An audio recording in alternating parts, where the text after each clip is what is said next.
Welcome to the program. I'm Dr. Ford, and this is the Doctor's Office. Episode 3. This time I'm interviewing Grammy Award-winning multi-platinum producer, mixer, musician, instrumentalist, Bob Horn.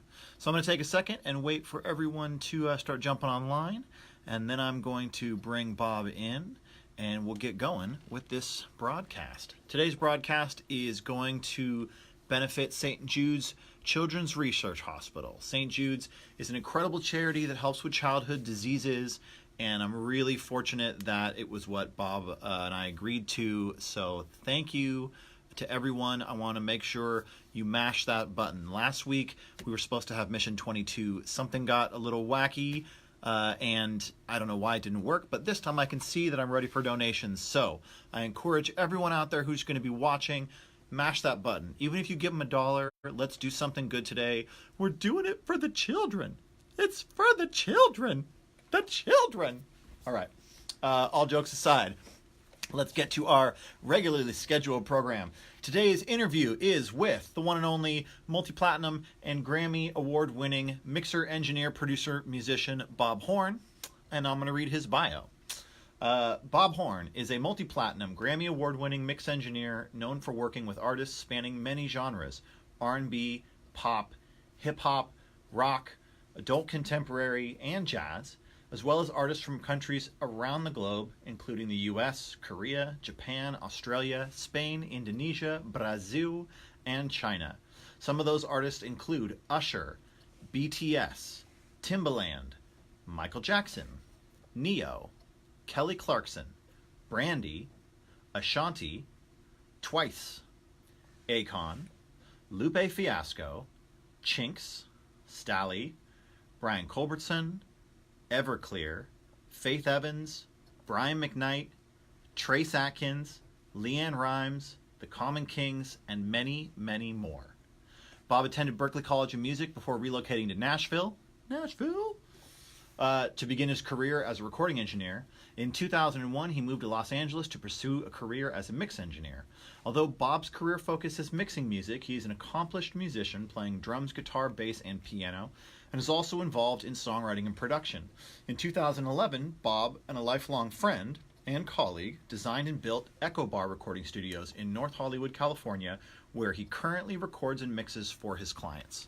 I'm really happy to have Bob here. Bob, I'm ready to bring you in. Let me get you going. There we are. All right, adding, and we'll get this party started.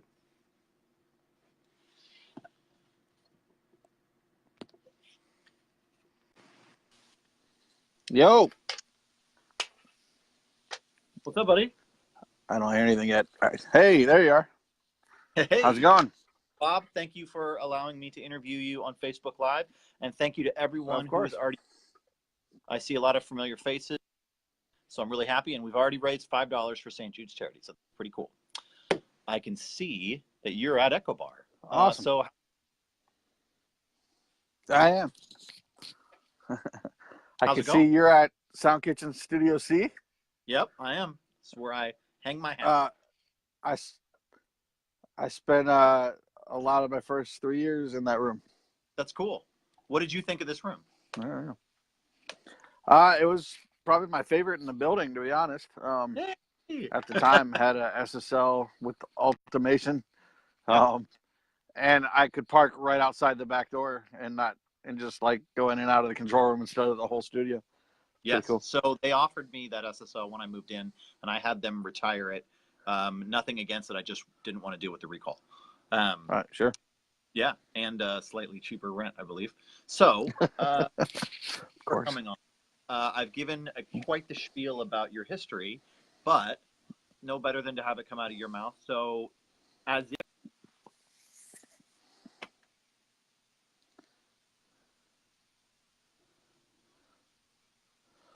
Yeah. So Bob Horn here, mix engineer, mostly occasional producer, songwriter, musician. I grew up in Ohio, Cincinnati, Ohio, and ended up going to Berklee College of Music. I had a bunch of bands, like one for every instrument, and I would play music, and then eventually learned how to record it because we wanted to make our own tapes. Back then it was tape. And, just knew I wanted to do something with music. So I went to Berklee College of Music. And by my last year, I kind of decided I was going to be a recording engineer or mix engineer or something like that. And decided to go to Nashville because it was 1998 at that time. And I wanted to work with microphones, not just drum machines. And people that had graduated the year before me everywhere else said it was, if you want to work with microphones, go to Nashville. So I did that. I worked in that room that he's in a lot, uh, and bunch of other studios in Nashville, and kind of learned my tracking game from all the best down there. Um, and then after about 3 years, just kind of wanted to broaden my horizons musically, genre-wise, and had a bunch of friends already out here in LA, so I kind of drove out here and started my career as an engineer mixer out here, and been here now since 2001. And I think, what was it, 2011, my buddy Eric Rikers and I built this studio. It's a 3,000 square foot facility. I got my own mix room. He's got his mix room. We have a large tracking room, and we have a full kitchen and stuff just to make it comfortable, since we're here many, many Now, hours. don't you have Dave Pensato as a tenant as well? So there's a studio next door that originally Eric and I were part of, and then we ended up not joining that studio. And there's 4 more rooms over there, and we put Dave in one of them. He Cool. basically wanted my room, but for himself. He and I shared my room for about 6 months, doing kind of a co-mix thing and day shift, night shift thing. And then it was time for him just to have his own room. So I found an investor, and they built 4 more studios, and he's got one over there. Has been there since 2015, I think, or 16. Yeah. Yeah. So. Cool. How was that sharing a room with another mixer? It was cool, except for the fact that I was going to bed every day at 8 a.m. I was working the night shift, and he was working the day shift. But I got to work on some cool records and learned a lot from, having Pensato in my own room. It was amazing, just learned so much. Yeah, and yeah, it was cool. But yeah, after about 6 months, I think it kind of weird on both of us, because if I just wanted to have a meeting in my own control room, I had to schedule it with him, and then if he wanted to stay later, he had to schedule that with me. So it's hard sharing a room for Yeah. sure. And of course, you can't really leave anything up on the gear. You can't keep any settings because the next person's going to come in and change everything, right? We literally had 2 studios in one room, and his assistant would switch out the keyboard and mouse every shift, and we used the same speakers. All we did was use the same speakers. We had separate Pro Tools rigs, separate interfaces, separate outboard gear. It was packed in here. It was crazy. That is crazy. So, Okay, well that's the best way to get around that would be to separate the gear so that you can exactly. everything set the way you want it. Yeah. Okay, Yeah. so let's take it back to when you were a kid. How did you first know music was going to be the path for your life? And I know that you said you were in bands and then you were going on to Berklee, but Yeah. go a little farther. So I think it was something like 4th or 5th grade, at least in my community, at that time you have to decide, do you want to be in choir, orchestra, or band?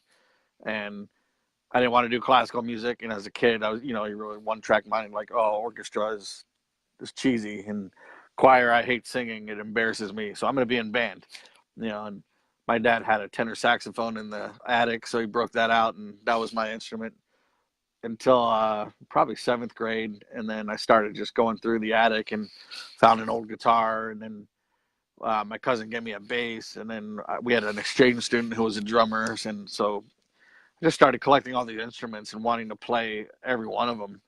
And it just became this thing where I'd get home from school, go to the attic, and do the round on all the instruments until dinner time, And yeah, I was just, once I got into it, jazz band, and even on the saxophone, playing in marching band and stuff and concert band, I was just really into the music aspect of it. And my grandparents had a little piano I would hammer around on, and I was just really attracted to music, and blues especially.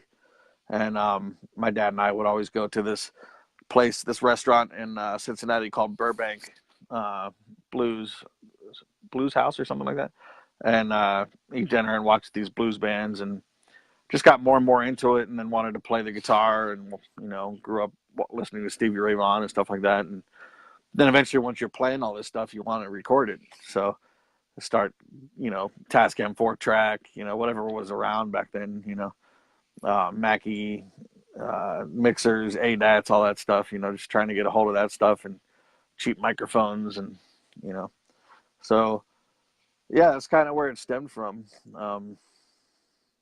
Yeah. Cool.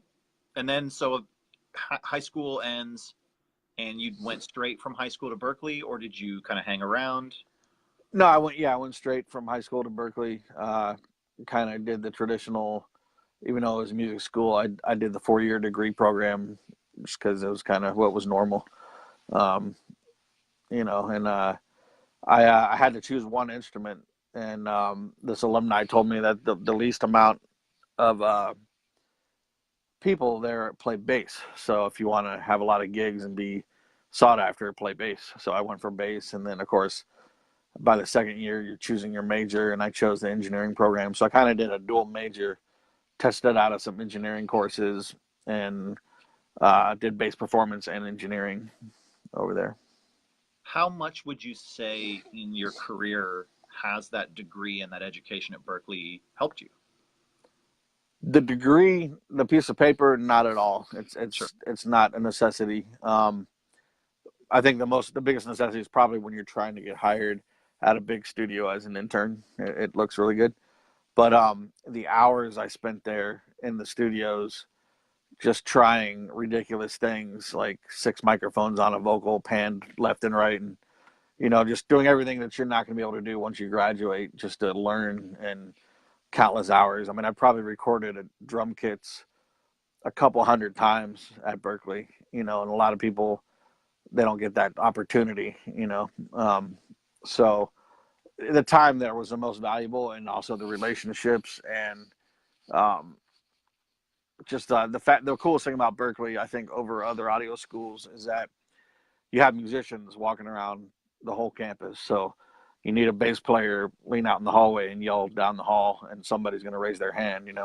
So um, you always have humans and bands and ensembles to record. So it's great practice for the real world. So Very cool. I went to Musicians Institute in Hollywood, and it was similar, nice.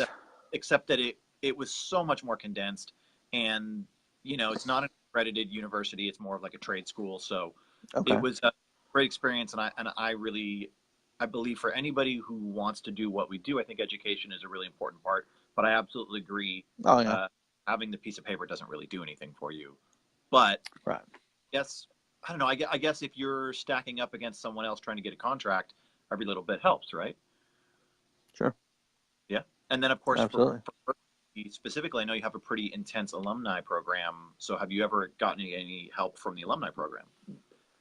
Not really. I It seems like every time there's an alumni event, either I didn't hear about it or heard about it too late, and I wasn't able to go. And I think I've made probably 2 alumni events out of the hundreds that there've been. And that's just my fault, but um, yeah, there's one relationship, friend of mine from Berkeley, that has been really important in my career. So just that one person I met there, probably is made me, uh, a whole year's salary over the 20 years I've been out. He definitely gotten a lot of gigs, a lot of relationships off that one person, That's great. as well as having him as a great friend. So I think any school, I mean, there's definitely tons of material you can learn from on YouTube, and tutorials, and all the mixed with the masters websites and stuff. But human interaction, and actually watching other people learn, um, and then picking off of what they're learning, and conversing with them and comparing notes and stuff, so to speak, I think is very valuable. So I think the school aspect, even if you go for one of those short, like full sail programs under just like 6 months or something, they're so valuable. Yeah. Yeah. That was the Musicians Institute Audio Engineering was only 6 months, and 6 months. I joke with people. It's like they taught me how to wrap cables, and that's sort of what I remember. Because I don't think 6 months is very long. When you're going every day, and especially when you're a fresh-faced baby, it's so new, and there's so much to learn, and you're trying to figure out like why and when, but they're still teaching you how. And in 6 months, it just kind of feels very condensed. So that's what I really like about like the Berkeley program is 4 years. You have a lot of time to experiment with why, and I think that's the piece that's missing Yeah. in most of these YouTube tutorials and all the audio education that we see. Is there's a lot of how, but there's not a lot of why. You want Yeah. to talk about that real quick? What do you think about Absolutely. I mean, just it's funny. It's like the why is always hard to teach and learn. It's best learned by teaching, self teaching. And that's the great thing about Berkeley is that you have these all these studios, and I haven't been there since the '90s or late '90s, so they have a lot more now. But you'd get 4 hours of studio time, put a band in there, mic up a drum kit, and you'd pick the certain mics you wanted to use, and then the very next day you have a different drummer and you're in a different studio and you pick different mics, and you learn something. You learn the differences from repetition, but changing small things as you repeat. And by the time you graduate, you've recorded so many people. Versus somebody that just interns at a studio, has never had any practice themselves, never been on a console solo, um, and then now they're interning, and then they're going to end up assisting, and then at some point they're going to be thrown in the chair to engineer, and they've never even done it in a school atmosphere where there's no pressure. that? Um, even I even erased an analog tape by accident at school. Like I got that out of the way at school, erasing a project, off of a tape. It's like, oh yeah, make sure you label the tapes and don't get them mixed up. I learned that at school, which is way better than learning it in the real world where you get Yeah, fired and I punished. stories there, and I won't monopolize the talk, but I was at the Mint this is like 2004. I was at the Mint on Pico in Los Angeles, and there was a studio behind the main live. There's like a jazz club, and then there was a Mm-hmm. Neve 8026 and a sister Neve 8026 in the back, and that's the one that I got to work on. I was the night guy, and there was I want to say like a 40-inch flat screen sitting on the back of the Neve, and the manager Rob, who I still love, came in with some Mackie HR8s, I believe, at the time, and he was like, "Hey, we got these new speakers. Danny, why don't you go? Let's get the screen, and then let's put these there, and then we'll put the screen on top of it." So I walked up behind the console, right? I went behind the console, and I got behind the TV, and I figured I would lift it up, and the TV would lean against my chest, and he'd slide the speakers underneath, and I'd set it back down, and that was going to be fine. And what I didn't understand was that the monitor was front heavy, and so as I picked it up, the screen went whoosh, and it uh, landed in the face of the Neve 8026. Uh, and there was no one there to stop it, and it was like slow motion. No, and it wow. down, and the Neve won. Oh, The good. lost. Uh, all those old knobs, not even scratched. The Neve is like a tank, nothing problem. But that screen shattered. Yeah. So I didn't work there much longer after Right. Right. that. Oh, Live to I live. mean, even though you didn't work there much longer, you got lucky. I've seen coffee on a Neve, and I've also seen a speaker slide and rake knobs just clean off on Ooh. a VR. So it could have been Yeah. much worse for you. Yeah, it could have been much worse. And they didn't make me pay for the screen. I didn't offer to pay for the screen, but they didn't make me Oh, pay for the screen. that's Uh, nice. it was very nice. We did not get another big screen after that. It turned into small little spare parts. Oh, okay. Oh, well. That was good times. I was okay, so let's talk about that. So teach us how to get your first job at a studio. So you graduate Berkeley, and it's time for you came to Nashville, and it's time for you to get your first job at a recording studio. Tell me that story, Yeah. just how to do it. Uh, let me tell you what happened with me, or just in general, a No, good way to go about it. Sorry, you cut out. What's that? start with your story.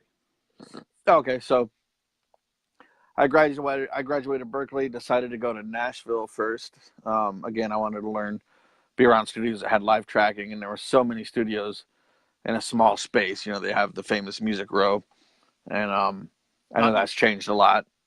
Yeah. Yeah, but when I, you know, there was just every other building was a studio. You know, back in '98, and so I had who was it, Stephen Weber, who was a teacher at Berkeley, professor. He put in a good call for me at Ocean Way, Nashville, which now I believe is owned by Belmont Uh, College. Curb, yeah. I think at Yeah. some point Curb Records bought it, and then Curb is now Oh, part of it, and okay, Curb gotcha. business or whatever it is. So yes, Ocean Way Nashville is owned by Yeah, Belmont. but that was cool because I was going to a famous Ocean Way, which I knew of out in L.A., but this was the Nashville Yeah, studio, and it was every bit of grandiose, like amazing consoles, microphones, that crazy incredible tech rock staff. wall where you the convex rock wall where you put Yeah, the drum. Yeah, oh, what such a gorgeous room. yeah. I mean, they had in the A room, they had a piano in an ISO booth and another piano out in the live room instead of, you know, the studios where you have to choose or you have to Yeah, roll it into the, you know, they had both. So it's pretty awesome. 16 channel headphone mixers, little Mackies, you know. It's like, what could be better, you know? So I was interning there, and a studio called the Sound Kitchen, which you're sitting in right now, just got two SSL rooms, which you're also sitting in the room right now. mm-hmm. And they didn't have any SSL staff. Anyone that knew the SSLs, they had a Neve VR72 and a Neve VR60 for years. Just got these SSLs. They're expanding, building new rooms. They need some assistance immediately. And so Ted Speaker, who was, I believe, the assistant manager, was his position. He reached out to me. We had gone to school together, and he offered me to be an assistant. And I had only been interning a month, so it's like immediately, you know, I get the assistant gig after a month, you know, on SSLs, which I was comfortable with. Um, so I went down there and spent a lot of my time at the Sound Kitchen. So I kind of got a lucky having somebody that wasn't a manager that graduated with me reaching out to me. So But kind of a I lucky break. I've heard that a lot though, because like where myself, my first I wouldn't call it an intern position. I was a runner and I was free janitorial, and that was at Studio Atlantis on Western, where 101 and Western meet. And Studio Atlantis, Yeah. giant SSL 9000. It was a 96 channel J, 9096 J, I believe. I never got to touch it, so I don't really know if it was a J or not. But it was weird because I was brought in as a runner, and literally all I ever did was rack the pool balls, mop the floors, clean the bathroom. They'd paint over graffiti because it was Los Angeles, and Yep. I was free janitorial staff for about, I don't know, 4 or 5 months, until finally I got fed up with it. But being at that studio, a call came in, and that call was kind of what led me over to the Mint, where I actually got a job. So it sounds like you and I have that in common. Our internships led us to our first gig. All right. So Yeah. I think, is this pretty common? Yeah. I mean, I, I guess it could be. It's kind of. I mean, everybody's different. You know, some people they get at a studio and they're miserable, and you know, and then they leave and they go work at another studio, and then you know they get picked up by you know an artist that wants a regular engineer. You know, I've seen that happen too. It's like there's so many ways, but if you just graduate and then start working out of your own home studio, it's so hard to meet people. That's what a big studio can do for you. Like you still get to ask questions while you're trying to be a professional, and you might get thrown in. There's those classic situations where somebody's sick, so you get thrown in to the hot seat, or and that can happen on any level. It's like an assistant's sick, so you get bumped up for the day as an assistant. I remember I worked at Track Records, and I was really not liking the assistant I had, and he would leave the room, and I couldn't find him. But the runner, he didn't have much to do. He already cleaned up for the day. He's hanging out in our room, and he's picking up where that guy's dropping the ball. So the next day I went to the manager. It's like, hey, I don't want the assistant. I want the runner to be my assistant. So that guy, and I was there for 6 months. So for the next 6 months, this guy had a bump up. And by the time we were done, he stayed in that assistant position. And the Nice. guy that was assistant kind of got a bump down, you know? So Okay, so That talk to me about that then. That's a good conversation. So ethics, studio ethics is a really important thing, and I know that it seems like it should just be things that people understand, social etiquette. But talk to me about what you are looking for in an assistant. Teach me how to graduate from assistant in that way. well, I mean, if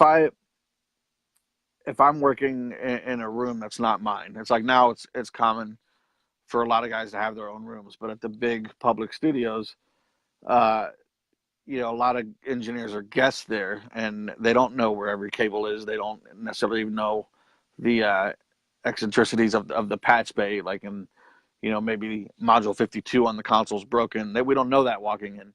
The assistant's got to tell us all that stuff.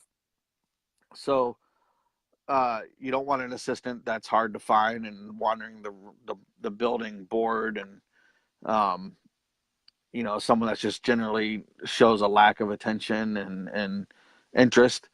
Um, I've had assistants that they're just not into the music because maybe they're a hard rock person and I'm mixing R&B, so they keep going to the lounge reading magazines and they're on their phone, and I keep having to walk out of the control room to get a patch made for a piece of gear or ask a question, and that's just not the right attitude. So if someone gives me a choice of choosing another person to work with, I'm gonna choose that other person, and it could end up being a gig that that other assistant misses out on and regrets, not having a better attitude. So it's relationship is everything, as you know, in this business, and it starts down there. It's like if you got a killer attitude and great personality, and you're not making bad comments and you're not negative, even as an assistant, the producers and engineers might just want you around. And every time they come to that studio, they're asking for you. It's like, yeah, we want that guy on our session. We love him. He's great. What can you That's do so valuable. if you're that guy, if you're that assistant? What can you do to stand out? Because it seems like everything you've stated sort of is what it's expected of you, right? This is the norm. So Yeah, what can you do to stand you got out? to be careful standing out. Sometimes standing out can be an annoyance. Like you gotta, and it's kind of a talent. You got to read people and read the room and the vibe. And it's like, on one hand, speak when you're spoken to. On the other hand, if you're just this person that never speaks, they're gonna feel like you don't have a personality. And every customer in a studio is different. Every producer, they have different personalities. You got to read, like, okay, does this guy want me to interact with them, or should I just shut up, and when he wants a coffee, I'll get it for him? It's like you got to learn to read people and try to guess what they want. At the same time, if you're an employee of that studio, you need to do what's expected. Um, Maybe that studio has their own rules, like on how you should be and how you should act, and you got to respect that. But yeah, I mean, I've definitely been in situations where the assistant's like a dud, and like we're happy when he leaves the room. It's like and other times where it's like, man, we want this guy around next time, and that's kind of that's kind of an art in itself. It's unfortunately, personality is a hard thing to change. I used to be a really quiet, don't talk very much, kind of guy, and it definitely hurt me in the beginning. And when I was really focused, I'd have this thing in my forehead that looks like I was just angry, and I wasn't angry at all. I was just thinking really hard and trying not to screw up. But the vibe I was giving off to people was like, wow, this guy never talks and he looks angry all the time. And someone had to tell me that for me to make an effort to change that. you know Okay. So you like so had like what they call resting bitch face. It's basically I what they. did, yeah. Yeah. Yeah. So yeah, you got to kind of take toll of yourself, like, how am I acting, like, and know things, be able to conversate, like, know what the current music is, like the producer. If it's you and engineer, if it's you, the producer and engineer, and you're the only three people, he might want an opinion of the room. There's only one more person. It's you. And he's like, hey, what do you think of the new Ariana Grande song? And you don't know it. It's like, that's just kind of a lost cool point for you. It's like, be up on current music. Even if you don't like it, just know it. It's like, you know, Well, there's always something that you can find of merit. You know, like even if you don't love the new Ariana Grande record, the mixes are top notch. So it's like you Right. can say, well, I really love the way the bass sounds. Whatever. There's always something of merit. So I think it's a good lesson to, I mean, okay, but I'll tell you a real quick story, not to yeah, yeah. but basically, my girlfriend Hannah was in the makeup chair, and she made a comment that she didn't love a certain act, and the makeup lady who was doing her makeup says, "Oh, my brother writes their songs." That's a true story. I'm Right. I'm protecting the innocent with not putting the names out, but it was one of those moments where Hannah wished that she could have not, hit the rewind button and just not have said anything at all. So you Sure. do have to, as someone in the music business, first recognize it's a very small world. We all kind of run in similar circles. I know it seems huge, but like it's really not. People talk, and we all know each other. And if you, insult somebody's music, they may be in the next studio. They may hear it. So it's a tricky thing. What do you think about that? Well, yeah, I mean, but at the same time, just it's funny how little things lead to other bigger things. So, like, let's say you're an assistant, the producer turns to you and says, "What do you think of the new such and such song?" And you go, "Well, it's not really my style of music, but I thought the mix was really good and it was a catchy song." And now the producer's maybe he's interested now. He's like, "Oh, well, what is your style of music?" And you're like, "Oh, well, I really like funk." And he's like, and I play bass. And like now all of a sudden he's getting to know you. And he's like, "Oh, well, do you have a bass? Can you play on this song?" And I mean, this may not happen, but you never know what can happen. And all of a sudden he finds out that you're this great bass player. Now you're playing on a record, and now you've just ingrained yourself. Your level of importance has gone up so much, just from being able to conversate, and rather than go, "What do you think of the new such and such song?" And you're like, "Oh, I don't know, I haven't heard it." That's such a that you just ended your conversation with that Yeah. producer that could give you some kind of work. You just ended that start of a relationship that could end up being a really good relationship. Maybe he's looking for a young engineer to come to his house and make some money and work on some real records because he doesn't want to spend his budget at the big studio every day. And had you had this nice outgoing personality without being annoying, you could end up becoming his guy, just off that one session. So it's personality, how you act, how you treat people in the studio is very important. And also being there just to meet those people is important, I think. Is that sort of how you kind of got your original start? Because you've got some really big records. When I look at your catalog, like I've got your All Music credits, and I know All Music is probably a fraction of what you've done. Plus, they seem to have you mixed up with somebody else because Yeah. credits go all the way back to the 70s. Uh, Yeah. When I wasn't born. I know. So I'd imagine it starts in '98 with Nikki Leonti. Uh, Yeah. Yeah. okay, so how did you really start moving into the records that you're famous for? What was that process like for you? So it was just kind of this wild chain of events.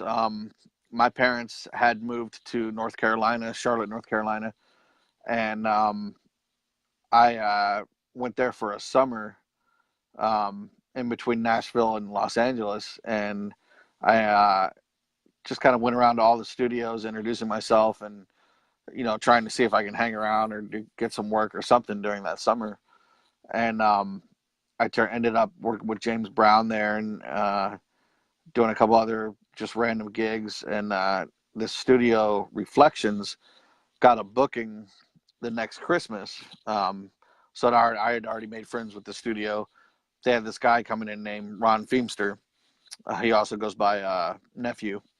And he had worked with Eminem, and he just did 50 Cents in the Club and all these big hip hop records. And he was coming in, and they didn't have uh, someone available that was competent to work with someone of that level. Their main guy was busy that week, and they asked me if I could extend my Christmas vacation because I was home there visiting, and could I work with this guy?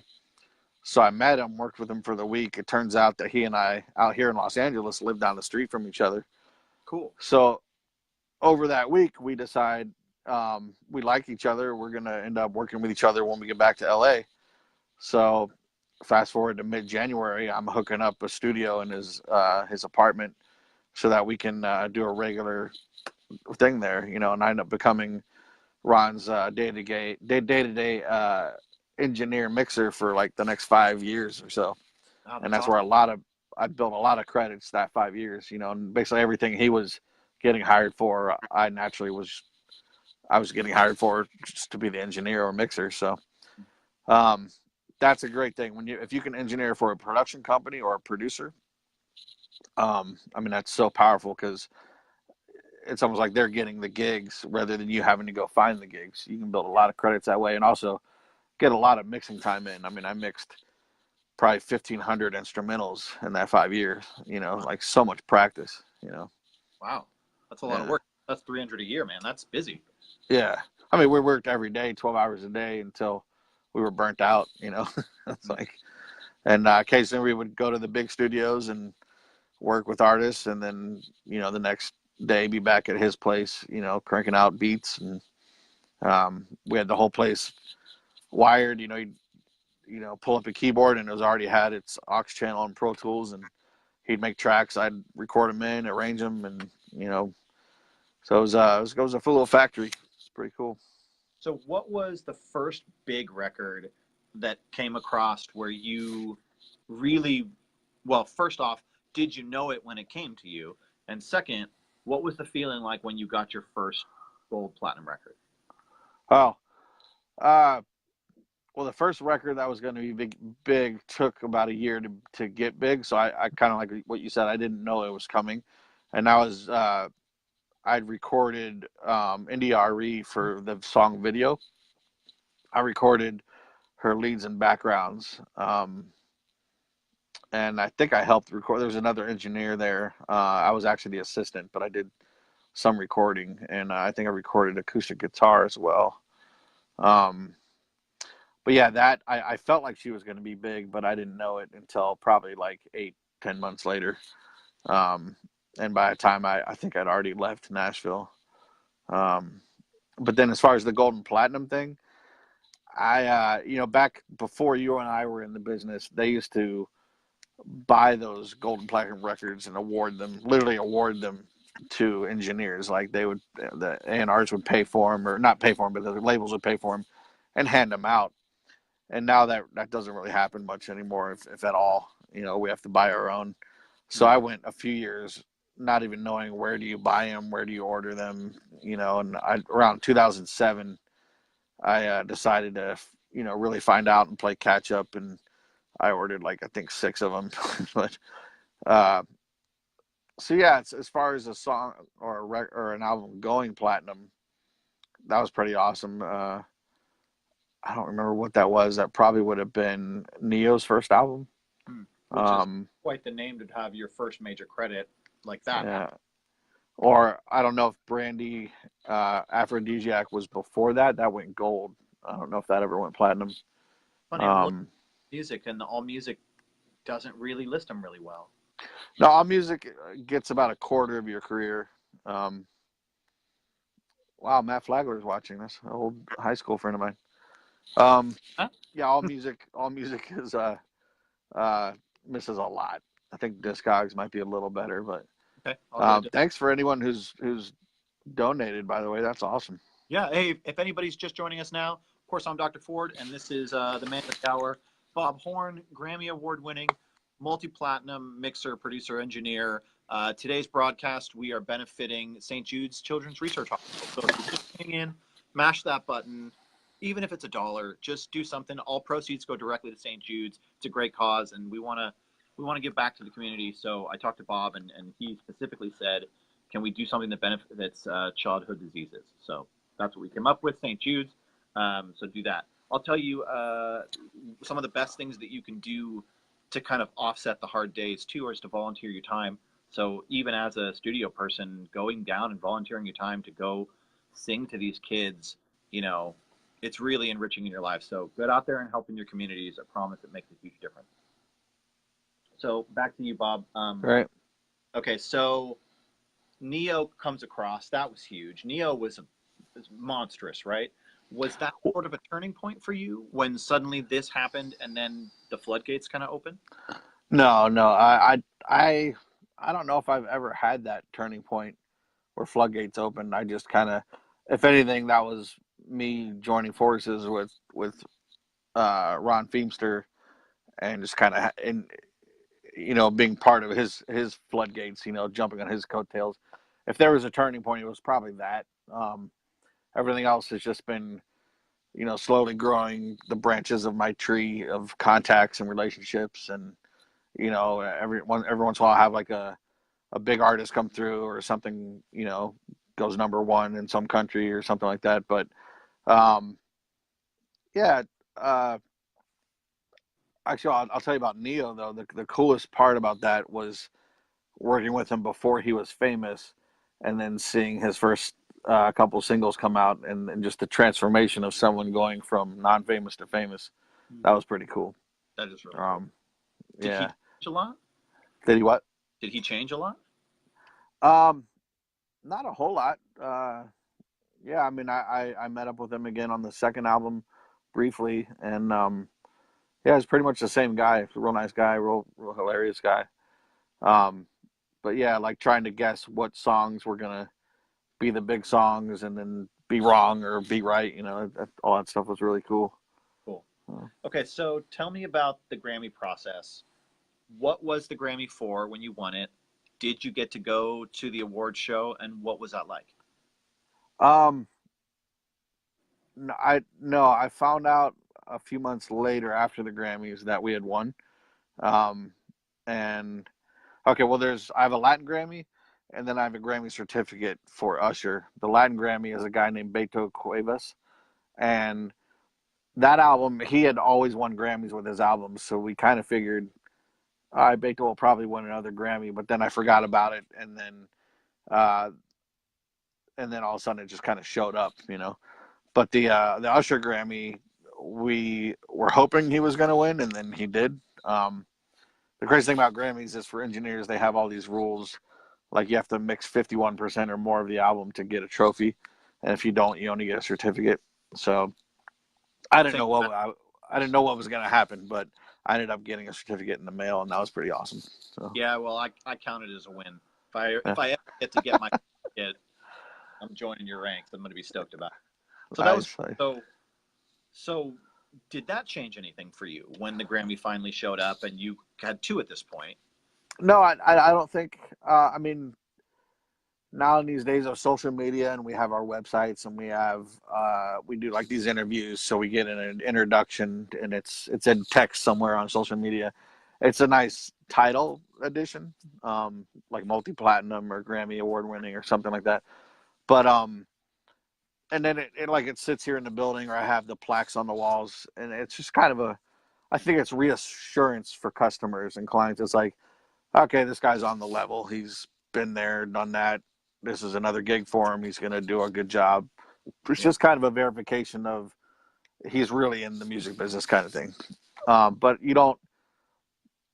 I think if you got record of the year or song of the year, maybe all of a sudden things start picking up for you if they were slow at first. But like I know the Stereotypes production team, they won 5 Grammys for Bruno last year, and all of a sudden they're getting deals here, and like people knock on their door. But uh, just winning like you know a Grammy that's not like the song of the year or record of the year, I don't know that it does too much. Hmm. Okay. Um, Yeah. what's your favorite type of client to work with? So, and I don't mean like ultra mega celebrities. I mean like, Yeah. as a person, as a type of music, who do you like to work with? I'd say that the traits of the person I like working with most are people that they're passionate about what they're doing, which that seems like that'd be an obvious thing, but it's not. People that have a drive to push their record after it leaves the studio, and if they don't know how to do that, you know they're searching the internet and knocking on doors and asking questions and trying to find any way they can to get that record out there when they're done. But also, I think one of my favorite things as solely as a mixer is people that hire me because they want what I do. They don't just need an engineer to mix their record, you know. Okay. So Um, that's a good point. So, I think it comes down to something akin to military contracting so often, where somebody's shopping producers or they're shopping mixers, and they go and they get 12 people, and then a lot of times the person who bids the lowest gets the gig, like military contracting. Where versus how it should be is where a client says, of all these 12, Bob is the guy who I connect with his catalog the most, and I feel like his sound would benefit me. How do you cultivate that to happen? um, that's a good question. um, I don't know if there is a way other than just having. I mean, if the stuff is out there that people gravitate towards, I try to put like one little step. I have my website and it has a bunch of audio examples of my favorite mixes, and it kind of it definitely shows what might be considered my sound over the last few years. So if someone wanted to know what I sound like, they could go to my website and hear some audio and then get an idea of like if they want their record to sound like that or not. But um, I don't know. Actually, we mix so many records, and uh, I don't know. Some of us have a sound. Some of us just kind of sound like the records and don't necessarily have a specific stamp. I think I do have a sound, but I Well, don't know. talk to me about that. What is your sound? Um, I think my sound is separated, punchy, usually big on the low end, and a little bit aggressive. I'd say I like things to be fun to listen to loud. I like the drums to hit you in the chest if it's that type of song. Um, I really like separation and clarity. Like if a sound's in the record, I want you to hear it. I'm not a blend and meld everything into one sound type of guy. I'm not that type of mixer. Think is one of the most commonly missed things in making a great mix.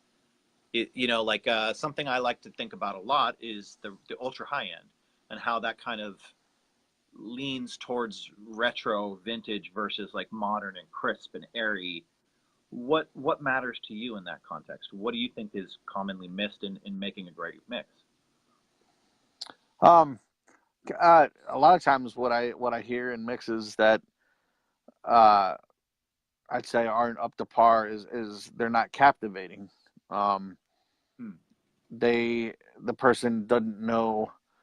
They put a song together and they put things in their general spot where they should go. The lead vocal should be heard and the drums should be felt, and these sounds are secondary and these should be panned. And so they got the general idea right, but they didn't know how to get your attention with the vocal, or they put so many effects on the vocal because the effects are trendy, but the artist isn't shining through, and they don't know the difference of being able to do something with the famous artist that you see a big mixer do versus an artist no one's ever heard. You have to be more careful because if no one's ever heard the artist, you're not going to captivate them by having a ton of effects on the vocal where you can't hear the character of the artist. Hmm. So I see that a lot where these big reverbed out vocals, like The Weeknd or something like that, and people put that on their album, on their song. And it's like I can't. I'm not connecting with you as a singer. Hmm. Let's get you up forward, more forward in the mix, and hear your voice, hear that tone. It's like you're selling yourself as an artist, whether it's for dollars or you're just trying to get followers or views or whatever. You're trying to sell your artistry, and if you're swamped with a bunch of effects, which you might have heard on a Kendrick Lamar song or something, that's cool. But now I don't have any connection with you. So Hmm. that's one mistake I see a lot. Um, and to me, if you're a new artist, you have to make the artist shine more so than if it's your third album, on the top 40 and you're Rihanna. It's like you can do anything you want at that point. You're still going to sell because you already have made it. No, that's So a good that's a big distinction I see people mess up a lot. I was listening to the Paul McCartney Egypt Station album. I don't know if you studied that at all, and I was really listening to it. And there's a ton of vocal effects. He's got all sorts of distortions and telephone boxes, and it's really interesting. But it's interesting because he's Paul McCartney, and so as Right. I'm listening to it, I'm like, wow, that's really cool that he tried some stuff, but I know who he is. Do you know? So I think I totally agree with you on that. I think it's cool for someone at his level to do some experimentation. Another Yeah. great album like that is Keith Urban's most recent record, which Yeah. I forget the name of it, but the one that was 2018. It's Yep. totally avant-garde. It's technically a country record, but it's so experimental and he's blending genres, and it's really cool because it's Keith Urban. And okay, so he's from Australia. He's not a Nashville cat, so he's kind of taking that opportunity at this stage in his career to kind of stretch his legs and try some stuff. And he's bringing in features. He's got a rapper on one of the songs, and I think it's really cool. But if he Well, had started at that point, he may yeah. not be Keith Urban, right? Well, he had he even for further experimentation. I believe he had a bunch of mixers on that album, didn't he? Hmm. He had like a different mixer for every song, I believe. I don't know. I don't know Yeah. that. Cool. Yeah, I'm pretty sure it's the same album we're talking about. But yeah. Well, country music in general is doing a lot of expanding because it's like Chris Lord-Alge is mixing a lot of country stuff now. I think that country is trying to compete sonically on a global scale, and they're starting to realize that it has to be able to play in a playlist next to every other genre. So they're starting to kind of wise up to the fact that people like yourself don't really care what genre it is, right? It's all going to sound good. It's all going to be Right. punchy. It's going to have a globally competitive sound. Do you find yourself blending styles at all? And when working in new genres, does that affect Yeah, you? I wouldn't say I ignore genres, but I almost do. Um, I There's just kind of a pop sound that I go for that I would put on everything from smooth jazz to rap, you know, and everything in between. K-pop. It's like there's just kind of like you're saying. It's like everything should fit next to everything else, and it's not. That doesn't make it boring or less exciting because my way of doing that is definitely different than anyone else's way of doing that. Mm-hmm. Um, so yeah, I'd say I definitely blend styles, especially with I'd say going back to drums. Um, some guys on certain styles will push drums further in the back, and I don't. It's like they're always up front, whether it's hip hop or not. Yeah. That's just something I like. I like the music to move you, and part of that is the beat. Um, so yeah, I kind of almost ignore style, even country. Like I did this group Auburn Road um, in 2018. Three girls from Sacramento, 17, 18, 19. Really great country group. They got some good songs. They had some good radio play this year, and that stuff. Um, a few of the songs the producer had to tell me to make it less aggressive drum wise, and just more subdued. And but then we had, I think, the radio signal. The drums were almost hip hop. They were definitely like way up front and smacking, and so if I feel it that way, I'm gonna do it. I'm not. The only time I'm careful is with adult contemporary, because adult contemporary radio, they literally have rules. Right? If there's distorted guitars and they're too loud, they're gonna send it back to you and tell you to turn them down. Um, so that's kind of the only place I'm careful. Other than that, I just kind of go with what I feel and what I pay a lot of attention to the rough mix too, if there is one. Um, that way, if I stray too far from the rough mix that the client had been living with for 3 weeks, they're just going to come back with notes. So why do that to myself? Just Think that's okay. So like on the web forums, on Gear Sluts, on all the different Facebook groups, I always hear mixers and producers talk about demoitis, and I kind of feel like demoitis is an ego band-aid for people who didn't listen to the rough mix. mm-hmm. Right? Isn't that kind of the thing? Because it's like, had you listened to the rough mix, you'd know where things were supposed to be. But because you just skipped the rough mix entirely and just loaded up the stems and started mixing, you made a bunch of creative decisions that the producer didn't really intend. What do you think about that? Right. Yeah, I mean, demoitis as a mixer, demoitis can be very annoying because if you do happen to have a good, fresh idea that wasn't in the rough, or maybe you didn't get a rough and you know, you just used your heart. You just felt, where should this mix go? and you'd love it after 12 hours, and they're like, oh no, like here's the demo, you need to make it more like this. It's a big bummer, you know. Yeah.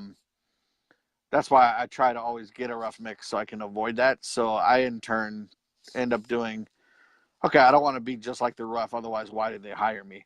So Yeah. how can I make this Bob Horn? How can I make this enjoyable to me, but kind of check off, okay, they had the guitar panned on this side, not that side, and their piano's really verbed out, so maybe I should verb out my piano too, but how can I do it my way where I think it's cool, but it'll still pass for them, you know? So I end up playing that game, which is fine, and it's enjoyable, you know. But yeah, demoitis. I remember my first big lesson in demoitis was with P. Diddy. Um, I did a mix for New Edition, and I did the rough mix and I did the final mix, and they were all stuck on the rough mix, and I couldn't stand it because I did it at home in the box, and this was before in the box was popular, except for, you know, Phil Tan and Serban, who have always been doing it in a genius way. But I'd done it in the box in the living room of you know, nephew's apartment, you know, Theron Feemster, and I was like, man, we got to go in on the SSL and mix it for real. And he gave us that chance. We did it. It was like, nah, I think I'll go with the rough mix. And I'm like, but the SSL mix, you need to use that one. And he's like, no, the rough just has a great feel. You did a great job on the rough. And it's like, okay, I'm still going to get credit, but here I am hyper focused on my own work. And I'm like, everyone's going to hear my rough. This is going to be so embarrassing. And no one knows the difference, you know? Yeah. So that's a win for demoitis right there. You know, it's a tough part of the game, but you But you know, said it. The sometimes, demo had a feel, and that's I think that's a lot of times that's what they say, that there was usually something magic about the demo that yeah. you have to capture. How do you begin identifying that? Is there a process you go through when you first start mixing a record? Uh, it's I kind of start by identifying what are the important things about a record, and what do I like about, what elements do I like, if it's like a groove or if it's a certain part of the groove, like a loop. Um, Sometimes like the rough can have a great feel, and I'll try not to lose that, you know, and sometimes just rebalancing or even EQing can totally ruin that a feel. And it's very, even right now, like, you know, all these years into it, I still discover things that's like, oh, I've lost the feel. I gotta go back and discover why this happened. And I just start bypassing plugins and putting stuff back to flat, and like, oh, that is technically better with my plugins on it, but now it doesn't feel as good. And it's like this mojo mystique thing that it's just, I just try to pay attention to it, you know. And if you can beat the feel from a rough mix and make something feel even better, then that's an ultra win, you know. But How feel is such a touchy, not a touchy, but it's just such a elusive thing. Um, and sometimes it's not there, you know. You have to find a way to create it, and that's what guys like Pensado do so well. Is like they make a record feel better than anyone else can make it feel, you know. No, I've seen that Um, in some of his Pensado's Place shows. He does things with automation that help enhance groove. And I know, like, I studied under Jack Joseph Puig at Mix with the Masters, and he did a lot of work with compression and how compression can alter the groove with attack yeah, and release. And of course, he developed those techniques before we could just time align stuff. So he right. was attacking really fast or releasing in a way to try and create pocket or push something further down the timeline. So I think it's interesting because the cats who had to make groove and feel then are doing it now, and they get to have the best of both worlds. They get to edit stuff, but they also get to mix stuff. Do you find that you do a lot of editing, kind of like secretly editing stuff when you're mixing? Yes, absolutely. I do timing things. I shout out to Chris Athens, mastering engineer. Mm-hmm. Thanks for joining. Um, yeah, there's uh, one of the biggest lessons I learned in feel. Pensado was sitting on my couch, and I was asking him. I was working on a song. The mix was done, but the strings weren't popping out, and the client wanted warm strings, and I couldn't get these strings to pop out from the back of the mix, but not be bright. and he said grab all the strings and shift them 10 milliseconds to the right, and all Like of a sudden they popped through the mix. Like, just, it was just magical, like just from that shift, that 10 millisecond shift. And I was just blown away on how he knew to do that. And yeah, so I experiment with shifting things time wise, and it helps so much. Polarity flipping things. I'll sit there with a bass and flip it back and forth, and sometimes it'll just mix better, you know. And like, yeah, polarity, phase relationship, timing, um, vocals especially. So many vocals are on top of the beat, and you don't even realize it until you hear them shifted back a little bit. And then it's like, oh, those were ahead. They didn't really sound like it, but now all of a sudden they really sound on. They sound so much better. So timing is so much in a record. It can just tear apart a production. That's why overproduced tracks end up can just being so horrible, because you have so many timing issues times 100 tracks. You know, that's why, thank God, all those old records, Rolling Stones and Beatles, they only had 16 tracks or less, because if they had 100 tracks, it would have been a disaster, because their timing was not to a click, and it was just natural, and some good, some bad, but with only, a 4-piece band, it's okay. There's room, So I definitely edit, I definitely time, tune, we RX clean stuff. My assistant does a lot of RX on noisy things. So much noise these days. It's weird, like especially a lot of these splice sounds that people are using. I love them, but there's like this super high hiss in so many of these drum samples, and yeah, we end up cutting it out, and so we do a lot of editing and cleaning, probably half that and then half mixing. So I've noticed like a lot of these samples coming through, you have like a telltale MP3 like cut at the top. You know what I mean? Where you're looking at the speakers and all of a sudden it like dropped, and you can tell that at some point it was coming to an MP3 file, and it just got shaved. Yeah. Okay, so let's get back to working with artists, because I think there's a lot of stuff where there's so much content out there for mixers where they talk about their favorite compressors and they talk about the joys of equalizing and all the technical. Right. And I think it's really cool to have an opportunity where we can talk more about how to develop our skill set in business, which is typically working with people. So a new artist comes to you, they're babies, they come to you. What's your process to guiding them through being in the studio for the first time? So we're not necessarily talking about mixing, we're more talking about like the recording process, like during production or something. Yeah, because I mean, let's start with that, because we could talk about mixing too, but start with, like, let's say you're going to produce and you're as a musician and you love microphones and recording. So let's start with, let's say somebody's making their first album and they choose you and you're going to get in the studio with them. What's your process through guiding them through this process?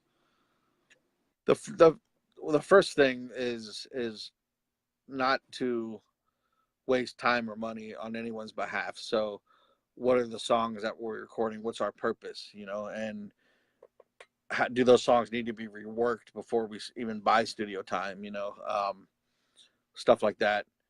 Sorry, I'm getting text messages over your face. That's okay. So, yeah, I mean, it's you want to make sure it's worth going into the studio, like especially if they're new, they're probably saved up some hard-earned cash. Let's go in when we're ready. So first, make sure that we got some good songs and not too many. Like I've had people come in and want to record 10 songs, and 8 of them are just kind of filler and 2 of them are decent, and it's like, but their budget is going to be so that we cram these 10 songs into 5 days of recording and tuning and overdubbing and all that, and we got to do live drums on all of those. And it's like, why do that? Take 2 or 3 songs and make them awesome. Spend all your time on those, and you're putting so much more time and energy and budget into those few rather than spreading it thin over 10. So what songs, how many songs, what's the purpose? What are they going to do with them when they're done? Are they just going to sit on SoundCloud, or are they going to hire a publicist? Are they going to use like Tune Registry? Have they done their homework, getting songs, like how to get a song out there? Do they know blogs? Are they going to send it to 10 different blogs and have people write about it and review it? And what's their plan? Like, they got to have a plan. Otherwise, is it just a passion project and there's no real goal for it? I got to answer all those questions first. And then, are they ready to record? How well do they know their own song? I've seen so often where some colleague will bring by a singer and it's like, oh, but you got to hear the 17-year-old female singer. She's amazing for her age. And okay, go ahead and sing this Whitney Houston song you've been singing since you were 10. And it's like, okay, great, now sing your song. Oh, I can't remember the lyrics.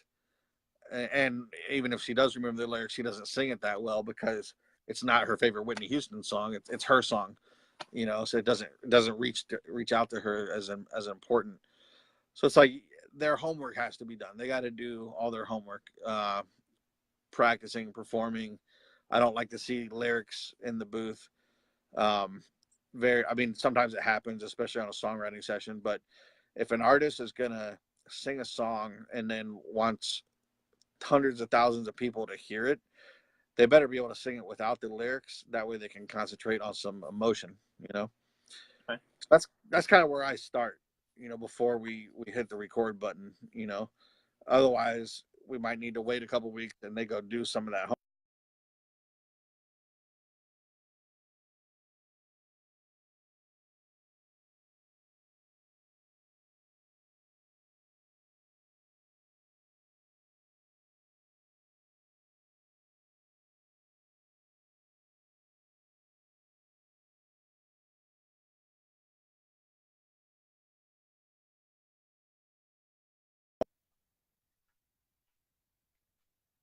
So once all that's taken care of, then it's time to get in the booth. And of course, that's an optimal situation. Sometimes it's like, all right, I have a day off. I need a gig. I don't know this person. They want to get in the. Let's go. So sometimes I can't check on all that. And but David Browning, hello, how you doing, man? But that's what I would hope before I start working with an artist, is that homework is done. They know their song, and when we get in the booth, it's all, what does that song mean to you? Like, okay, now sing your heart out. Um, I don't have visuals into my booth. I can't see the singer, and I like it that way because I want them to be able to just let loose. And if they got to make funny faces and dance around to get their song, uh, you know, captivating, then that's what they can do, and I won't be able to see them. So um, that's kind of where I prefer to start with singers if time allows. Hmm. Okay, so when you've got a singer in the booth, now granted, you just said you can't see them, so they Right. are in their own fortress of solitude, which some singers prefer. Yeah. Some singers like to feel like they're performing, but some singers like to feel like they're free to just, you know, make funny kickies and hand gestures, and they don't want to, there's no eyes, so they can just be them. Right. Talk to me Exactly. about how you talk to vocalists in the studio. What's your kind of process as a vocal producer? Um, it's very, because I haven't done a ton of vocal production. I've done enough to get the job done, but I approach it from a comping perspective. So I'm more, let them perform. I give them two choices. Do they want to sing the song in full takes, which is rare? Some do.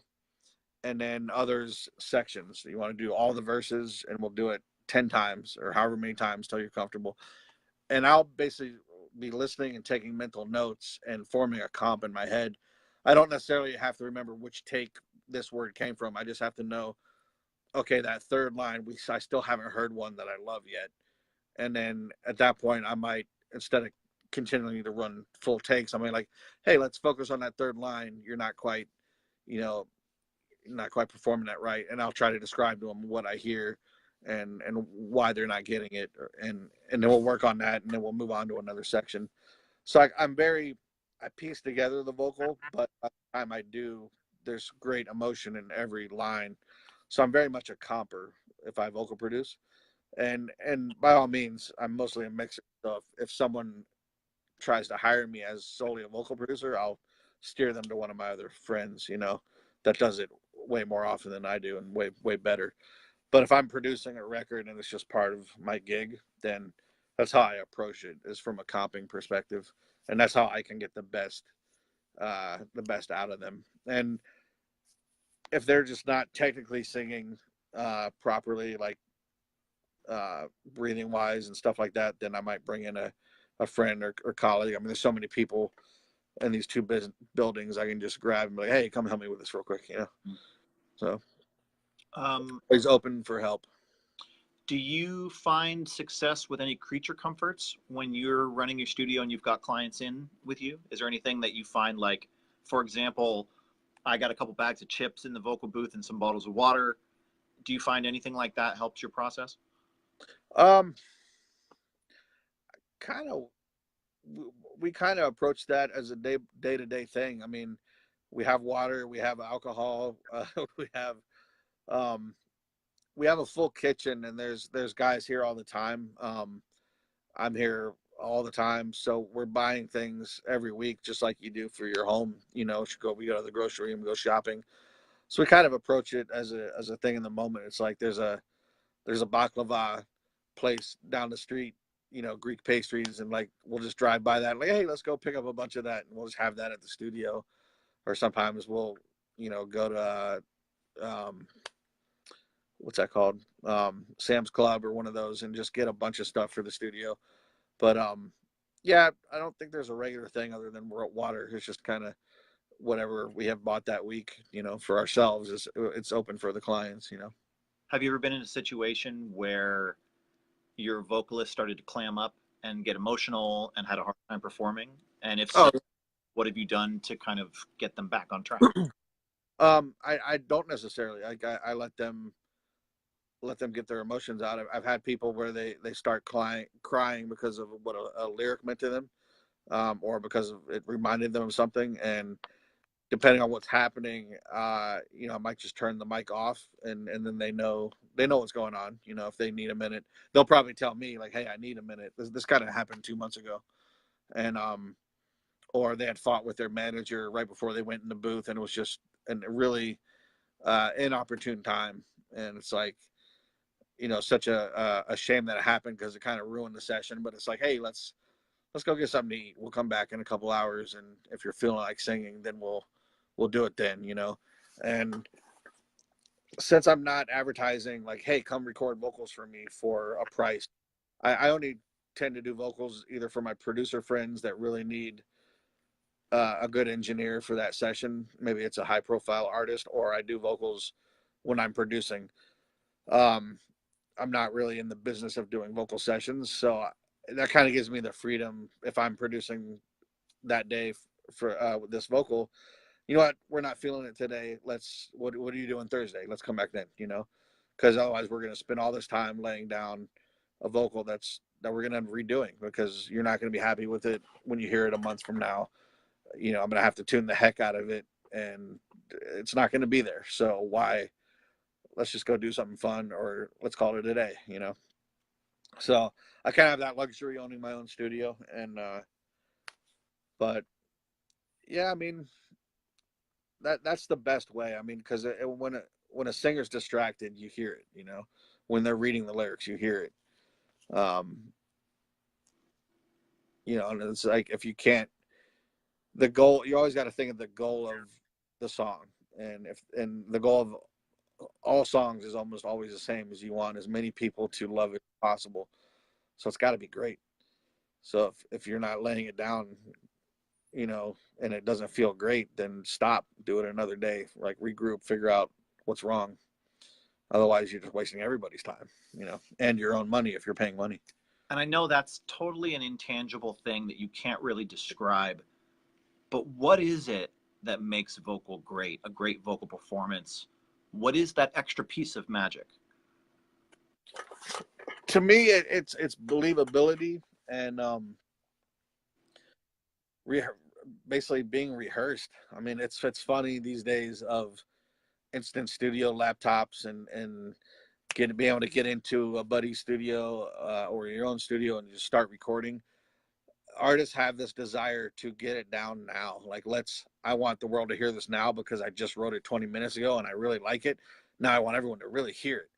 And it's like, I'm so against that. It's like the last project I produced, I was developing an artist, and every song I made him wait 2 weeks before we laid it down. I would let him lay down one scratch top to bottom, and if he messed up, we'd fix it real quick and then take it home and then see you in 2 weeks. And it was always great because he came back 2 weeks and he had sung it 100, 200, 300 times, and he laid it down without the lyrics, without holding his cell phone, reading lyrics, and he was into it, and I believed him, you know.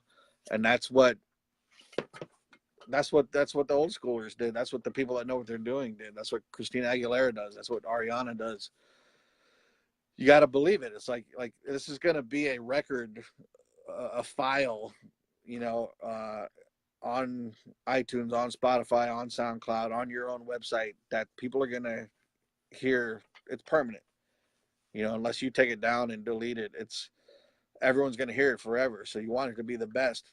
Why not just wait a few days and practice it and then kill it? It's like, you know, it's almost a laziness or an anxiousness thing or impatience to just get in the booth and do it right away, you know. And it's like I've always been against that, you know. You mentioned before, you said sometimes, you've had a singer in the booth who just had a fight with a manager. That's something that I've run into, and that is dealing with artists who have managers, and that there's a lot of political things happening going on behind the scenes, and that there's a lot of dialogues happening, and we're rarely a part of it, and yet we're such an integral part of that team. Yeah. So what can you teach me about working with an artist manager and trying to kind of have that good relationship?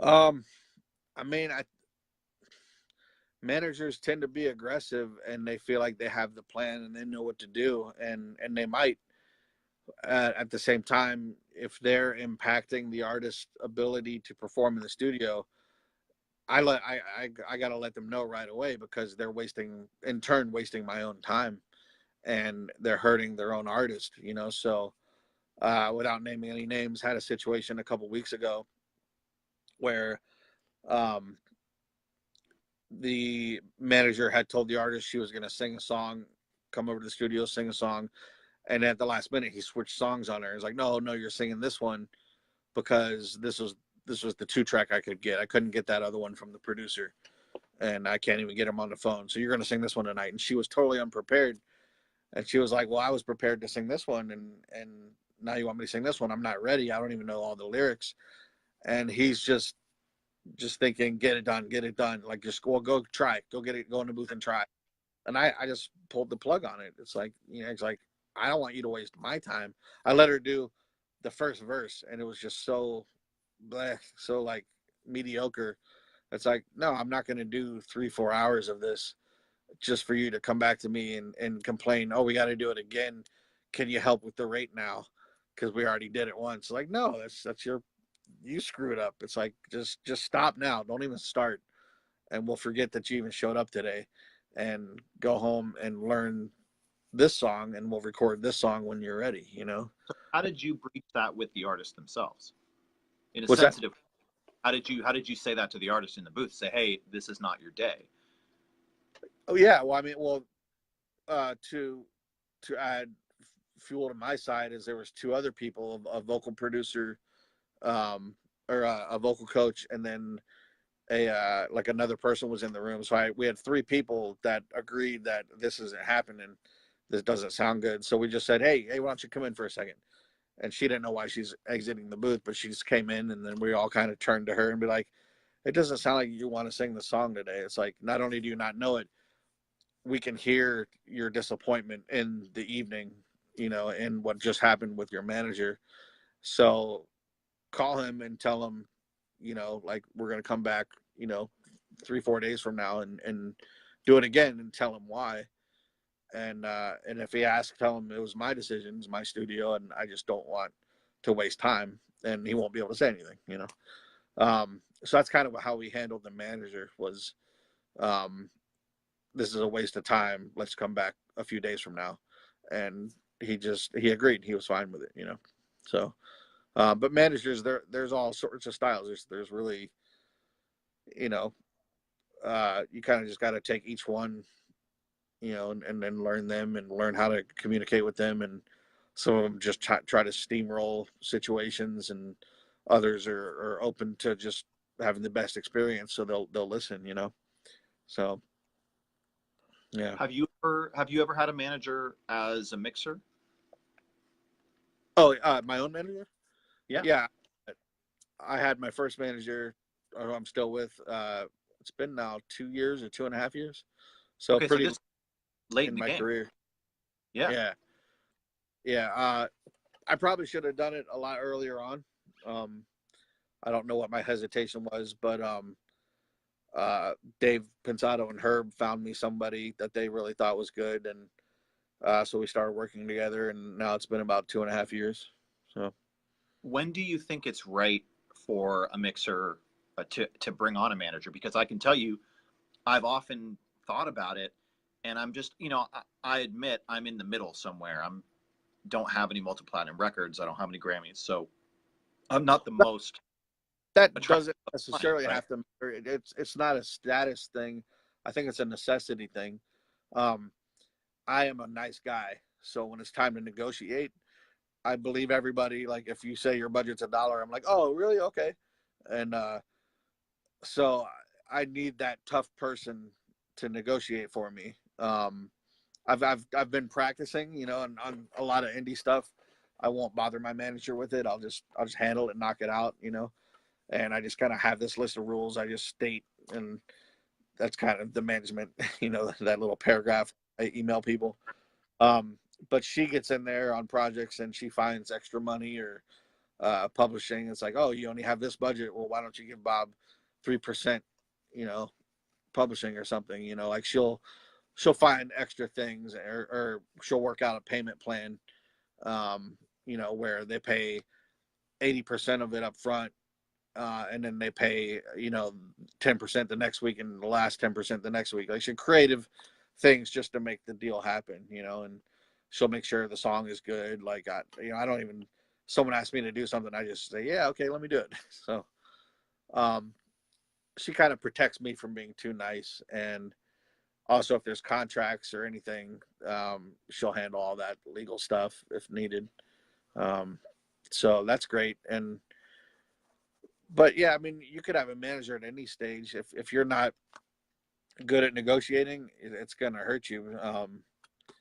You know, if you're always just accepting the bottom dollar, and getting taken advantage of, you know, that's hard to recover with. And some people say once you've stated a price to a client, you'll never get more from that client. So, and that happens a lot. I've seen that be really true. Like I'll even tell somebody like, okay, I'll do it for that much this time, but next time I got to charge you this, and it'll never happen. It's always going to Yeah. be that lowest number, you know. So Hmm. that's when you need a manager. The hardest part about managing engineers is the dollar percentage. Let's say you make 2 grand a mix, which is a pretty, at that point you're probably a multi-platinum engineer, and um, maybe you have a Grammy, definitely been on some big records. 10-15% of 2 grand is, you know, $250, $200. It's like you're, for a manager, that's not a lot. So I see a lot of engineers, their managers also manage producers where their take is bigger chunk, or they manage artists where their take is a lot bigger chunk. And the engineer is just kind of an extra person they manage, you know. But someone that manages solely engineers, they have to manage like 8 or 10 to make a living. Uh, just because our amount isn't that big for 10 or 15% to, you know, make a salary. You know, so that's the problem with finding good engineer management. You can find good producer management a lot quicker. Um, Hmm.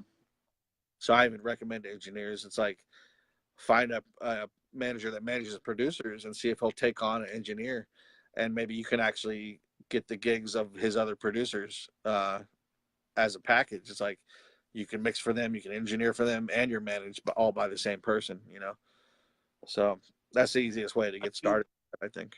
How would you recommend someone goes about finding producer management and try to do Uh, it? Right? I think it's probably by accident. Like you work with a producer that happens to have a manager. It's like, oh, you have a manager. Oh, cool. Let me meet him. Or he stops by the studio, or you're working with an artist that has a manager, and you ask them like, hey, do you know any engineer managers? And they might even say, well, I'll take you on, as a manage you and my other two artists, and you'll be the engineer.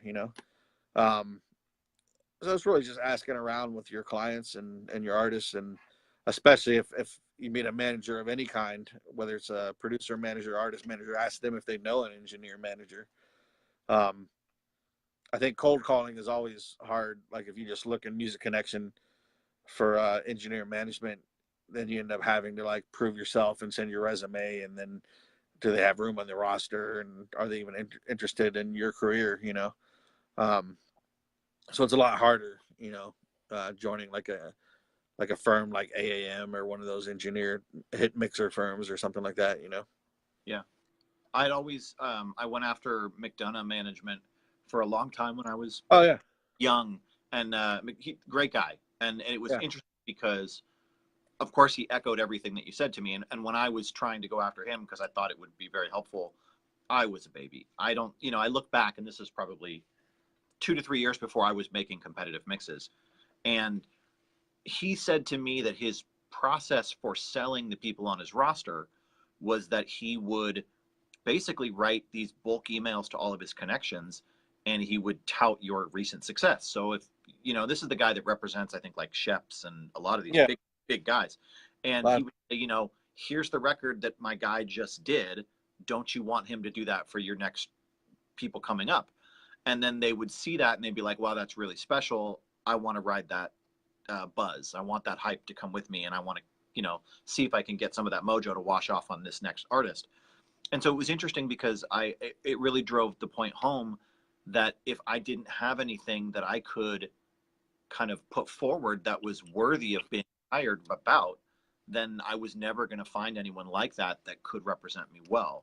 Do you kind of agree with that, or what's your thoughts on that? Yeah, I mean, it's the thing about managers is they always claim that they don't find you work, they manage the work that you have.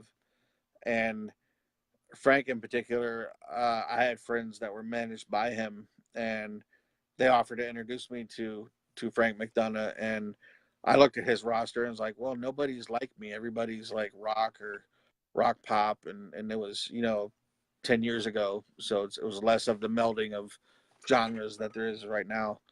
And I just kind of shied away from it. I was like, oh, he's probably not the right guy. But then again, he definitely was the right. He's any of those guys on that level were fine because they do exactly what you say. They don't really go out and search for your gigs. They might promote something that you just had a success in, but they're not out there shaking hands like, hey, you need to work with my guy.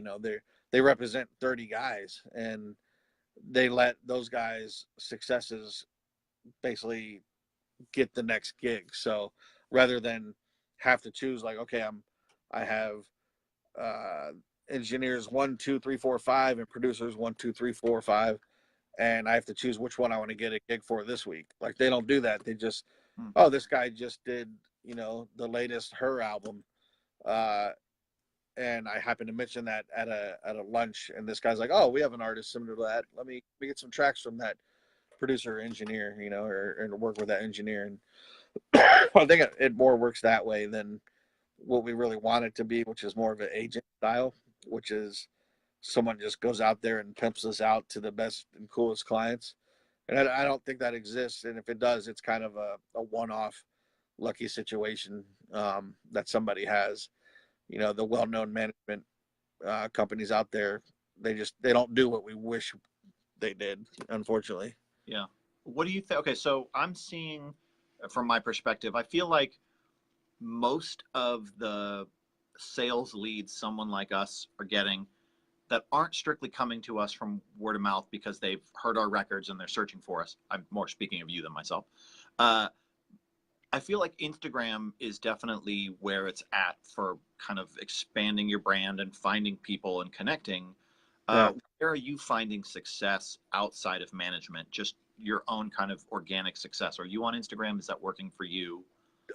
It's a little bit Instagram. There's actually still a lot of Facebook, I think, and then emails. But here's I don't necessarily know where the email came from, whether they first saw a video. Also, my tutorials. I do tutorials for Groove 3, Warren Hewer, Produce Like a Pro Mix Academy, Pro Studio Live.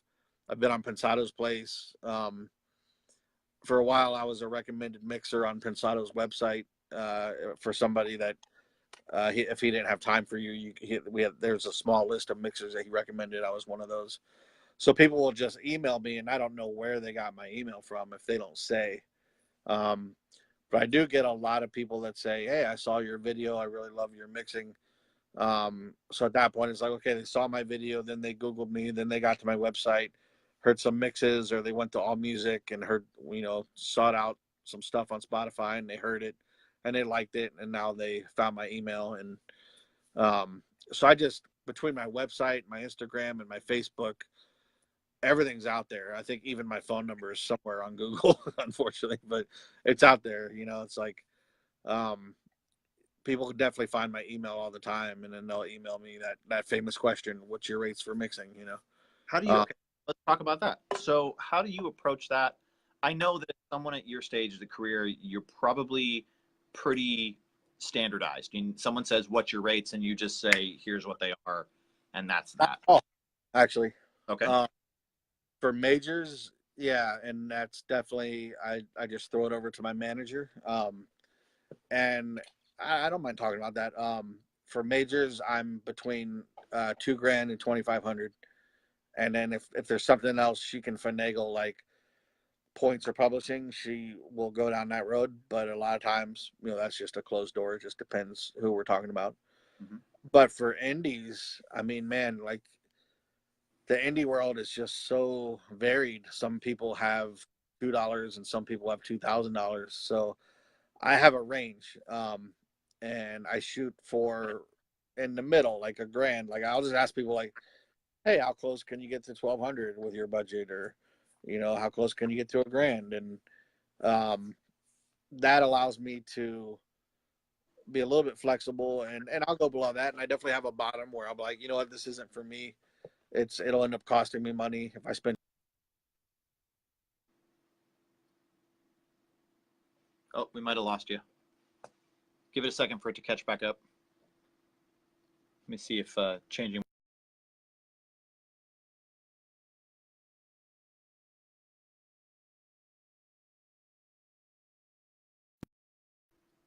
Uh-oh. And we're back.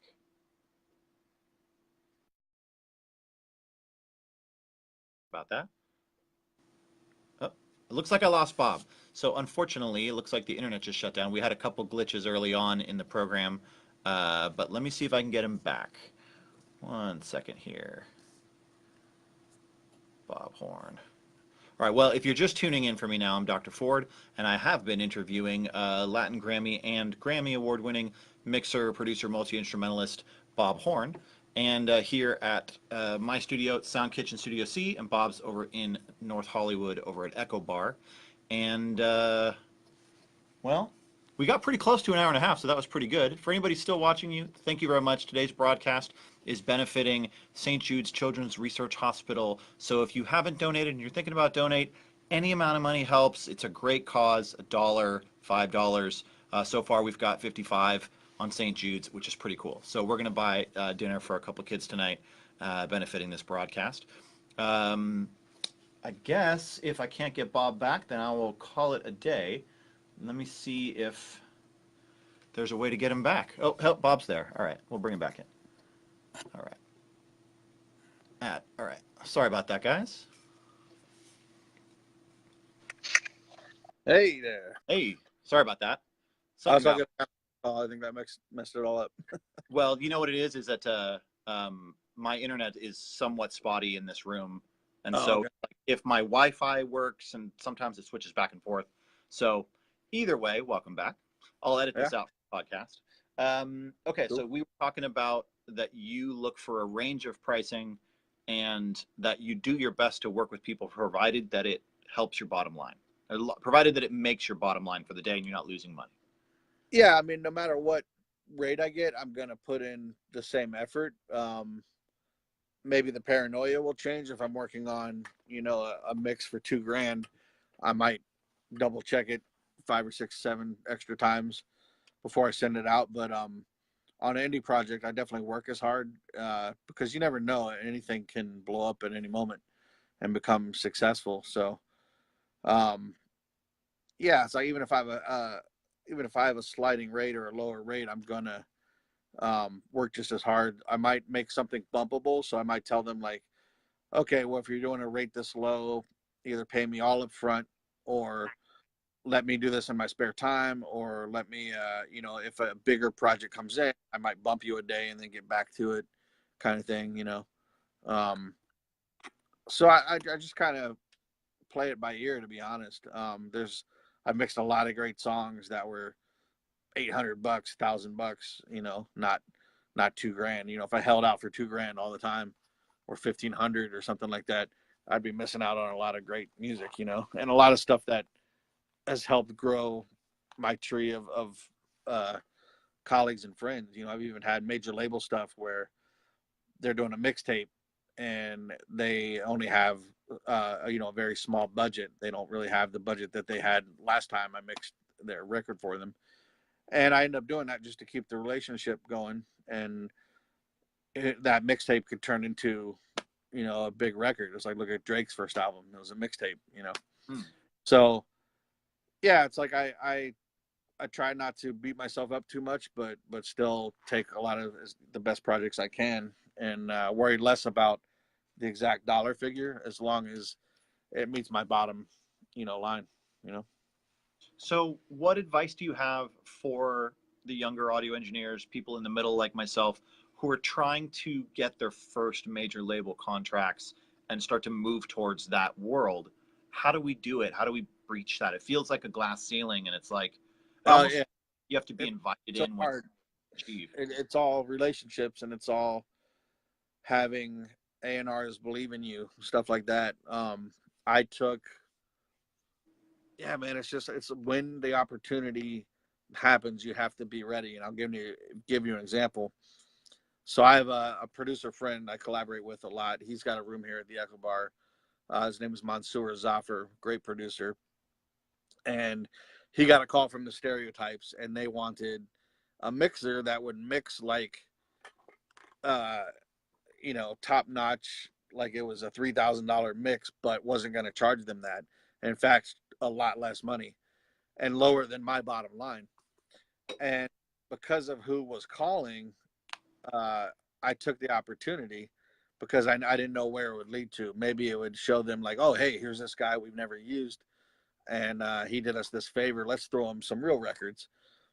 But that hasn't even happened yet. It's still new in this process. But I ended up working on the project, and it ended up being this girl, Tiffany Young, who just went #1 in like 15 countries, and she's killing it now. And now I have that success, and there's 6 different producers on that project that I now have mixed for, and we all have that success together. So I have 6 new producers, a new manager I've met, this new artist, and then I now have successfully completed the task that that mega producer set out for, which was looking for a mixer that could handle this gig and not have to spend as much money.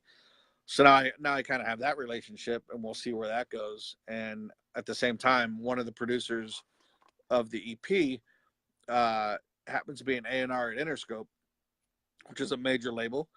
And I ran into him at NAMM a week after I'd mixed his song, and I happened to hit a home run with his song. First draft, no notes. He loved it.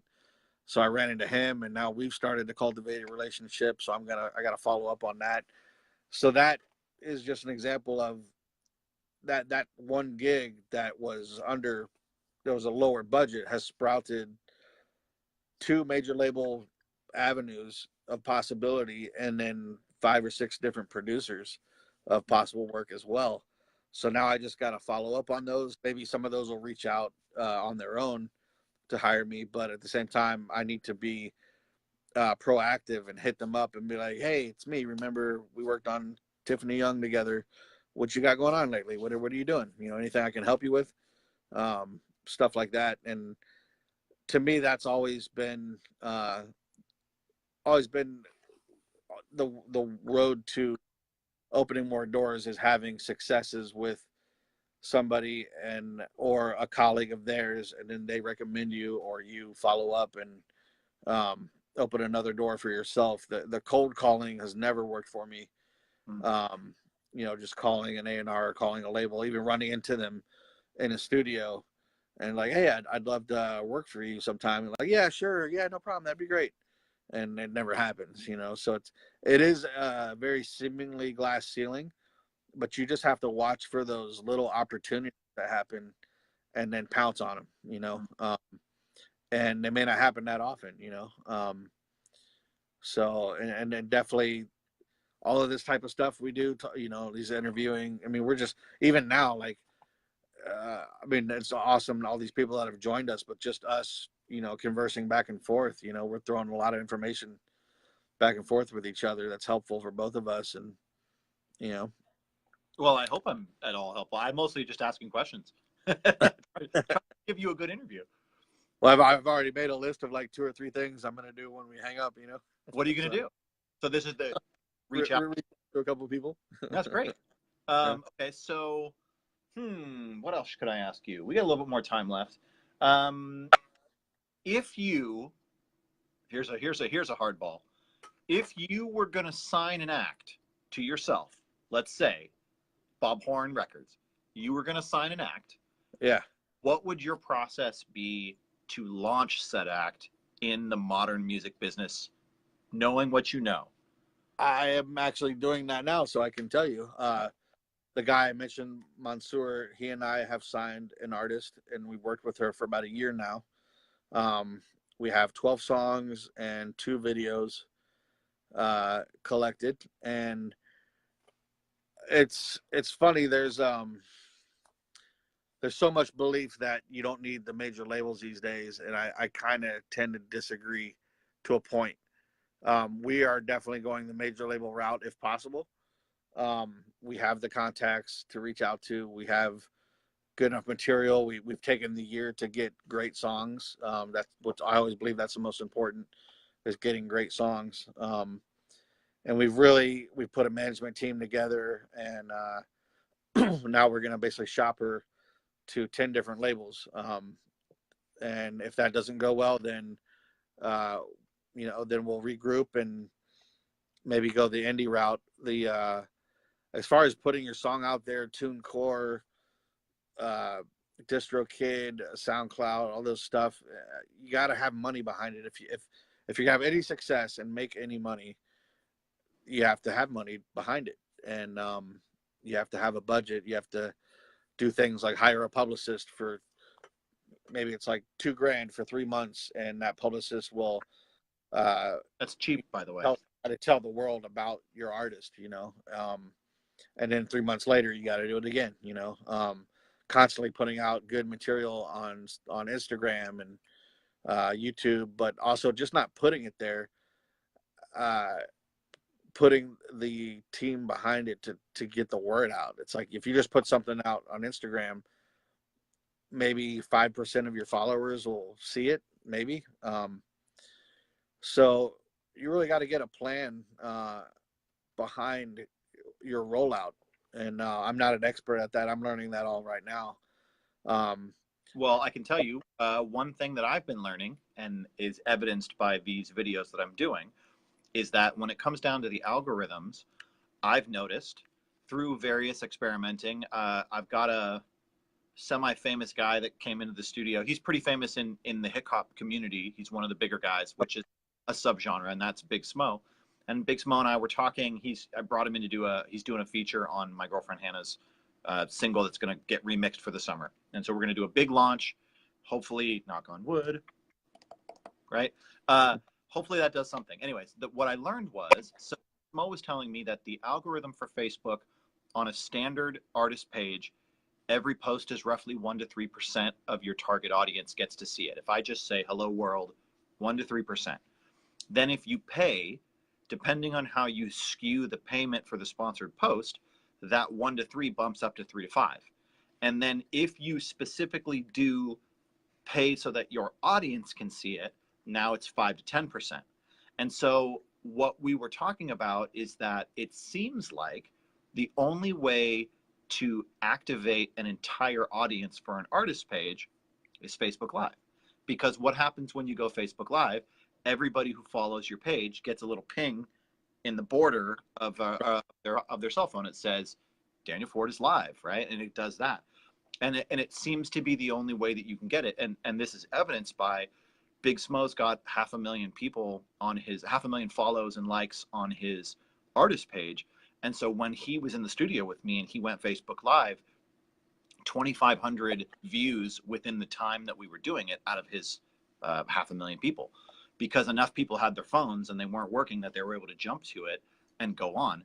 And so I think that as the algorithms progress, as Instagram and Facebook continue to become the new television, we think about the different pieces of our entertainment. Radio is the old AM radio. TV is now the old radio. Internet and mobile phones are now the old TV. Do you know what I mean? Like everything's kind of bumped back a little bit, right? And everybody now is watching television and they've got their phone. And we're all endlessly scrolling while we're binging on Netflix. So really, the primary is now of our phones. The secondary is now television as our second screen. And so Facebook Live and Instagram Live are the thing that ping you and avoid the algorithm because it allows you to get to everybody. So I do believe Facebook, which owns both Instagram and Facebook, is trying to get custom broadcasting like what we're doing now to be the primary thing. And so they've allowed the algorithm to take that on.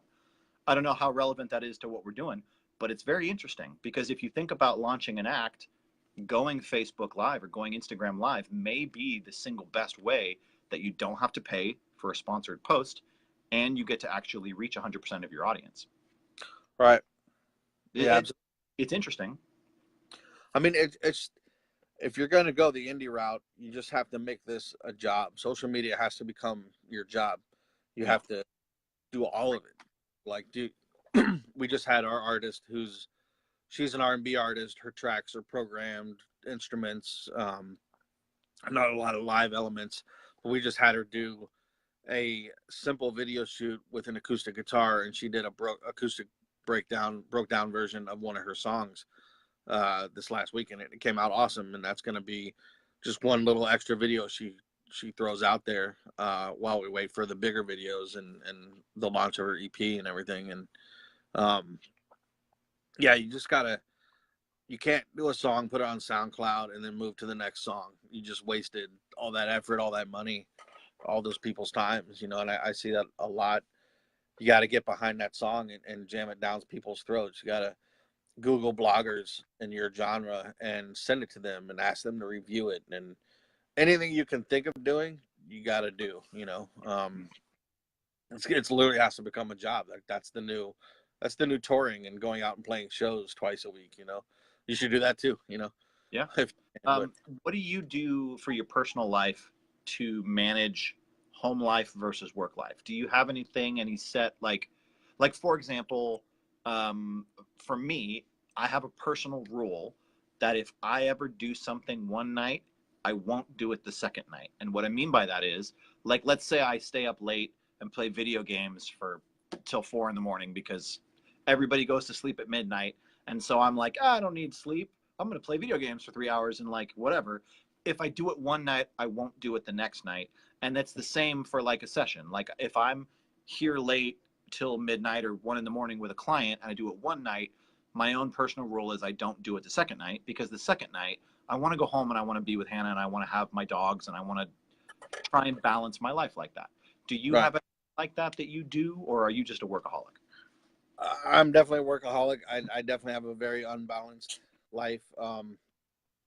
The funny thing about our studio is that there's almost someone always here. And if I take a lot of breaks. So if I mix a song for 8 hours, 6 of those hours might be mixing, 5.5 of those hours, and then the other hours are clowning around, visiting, hanging out with people. I might go talk to Dave Pensato. Uh, I play a lot of drums lately. We have 2 drum sets set up in the live room, and I'll go in there and jam out a lot and practice just for fun. And you wear earplugs. Long lunches or dinners. I'll take the client to get sushi or something, and then we'll come back and finish a mix or something. So I'm here a lot, and then I just go home and sleep, and then wake up and leave and come back here. But while I'm here, we try to make it not to feel like it's all work. So we have the full kitchen where we can cook meals rather than eat McDonald's every day, and How do you do? go out to rather than eat at the console. I know you're married, so how do you manage the relationship balance as well? So not technically married. We've been together 15 years. Might as well be married. She travels a lot, and she's also pretty self-sufficient when she is home. And she learned about my career early on, and she's totally fine with it. So what we do is we set times where we get to spend quality time together, and we have a good time. And then, like, for instance, I think in April she leaves for 4 months for a long job she's going to do, and I'll fly over there and visit her. She'll be in New York. I'll fly there around my birthday and visit her, and then come back. And so we're kind of the same mindset.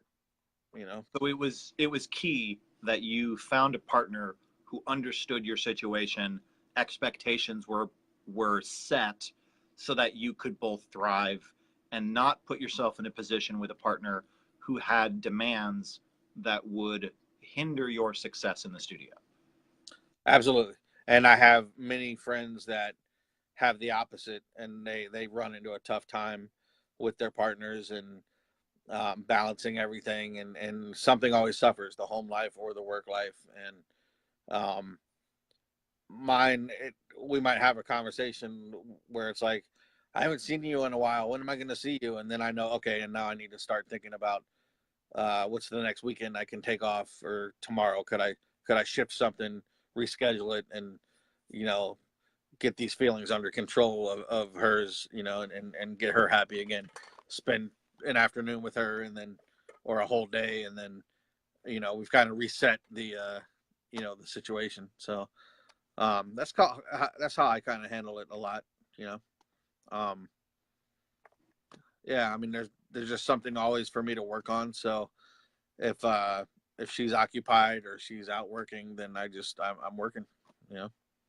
Okay, so we got about 8 minutes left in our broadcast. I like to keep it at 2 hours because I think it's a good round number.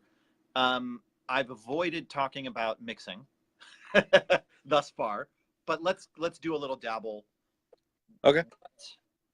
What do you think about plugins versus analog hardware?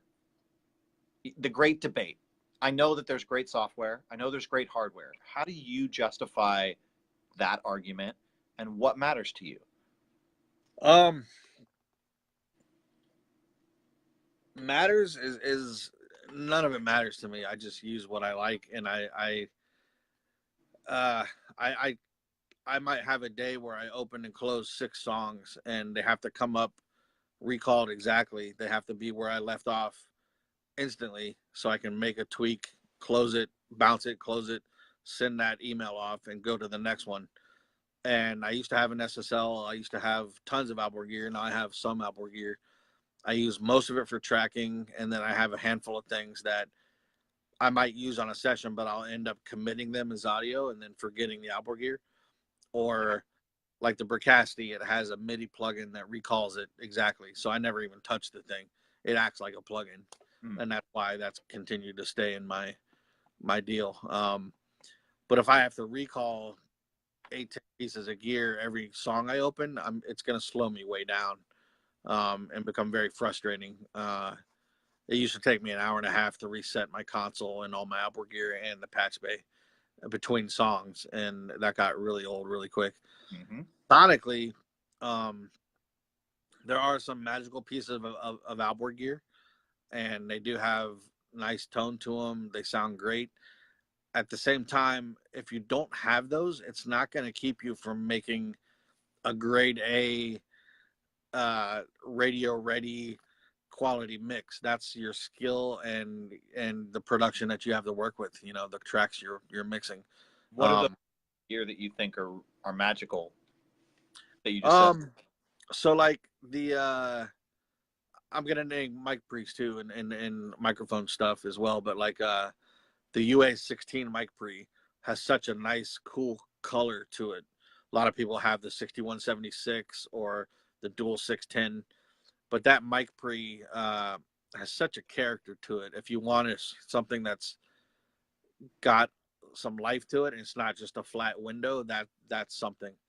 At the same time, you can record a flat window and still mix it to be great. It's not a necessity. You know, I have like the Focusrite Red 1 500 series, and the transformer in that thing sounds really cool. I like that a lot.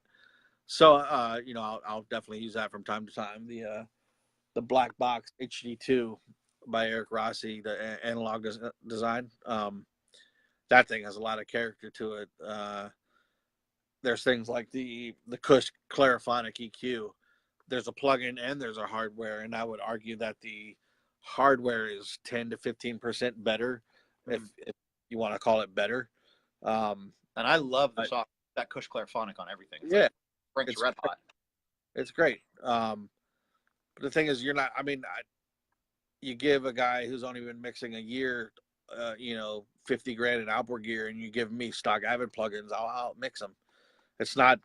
It doesn't have to be outboard gear. I gave up my SSL because it was so inconvenient, and I actually beat the sound out in the box. I was mixing an Usher album, or not an album, but I was mixing 5 songs for Usher. The 5th one was very small. It was acoustic guitar, a couple of acoustic guitars, some percussion, and maybe 8 vocal tracks.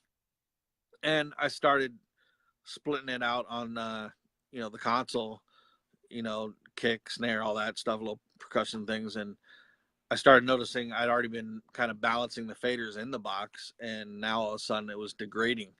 The sound was changing. I was losing something. So I hold option, send it back to 1 and 2, and it sounded better. So I would go ahead and finish that mix in the box. It's my favorite out of the 5 mixes. So the next week I have a country project, and I had already mixed half the album outside the box, all my outboard gear, SSL, everything. It's not a major label record. I decided to take a chance, mix the second half in the box, and that was the better half of the project.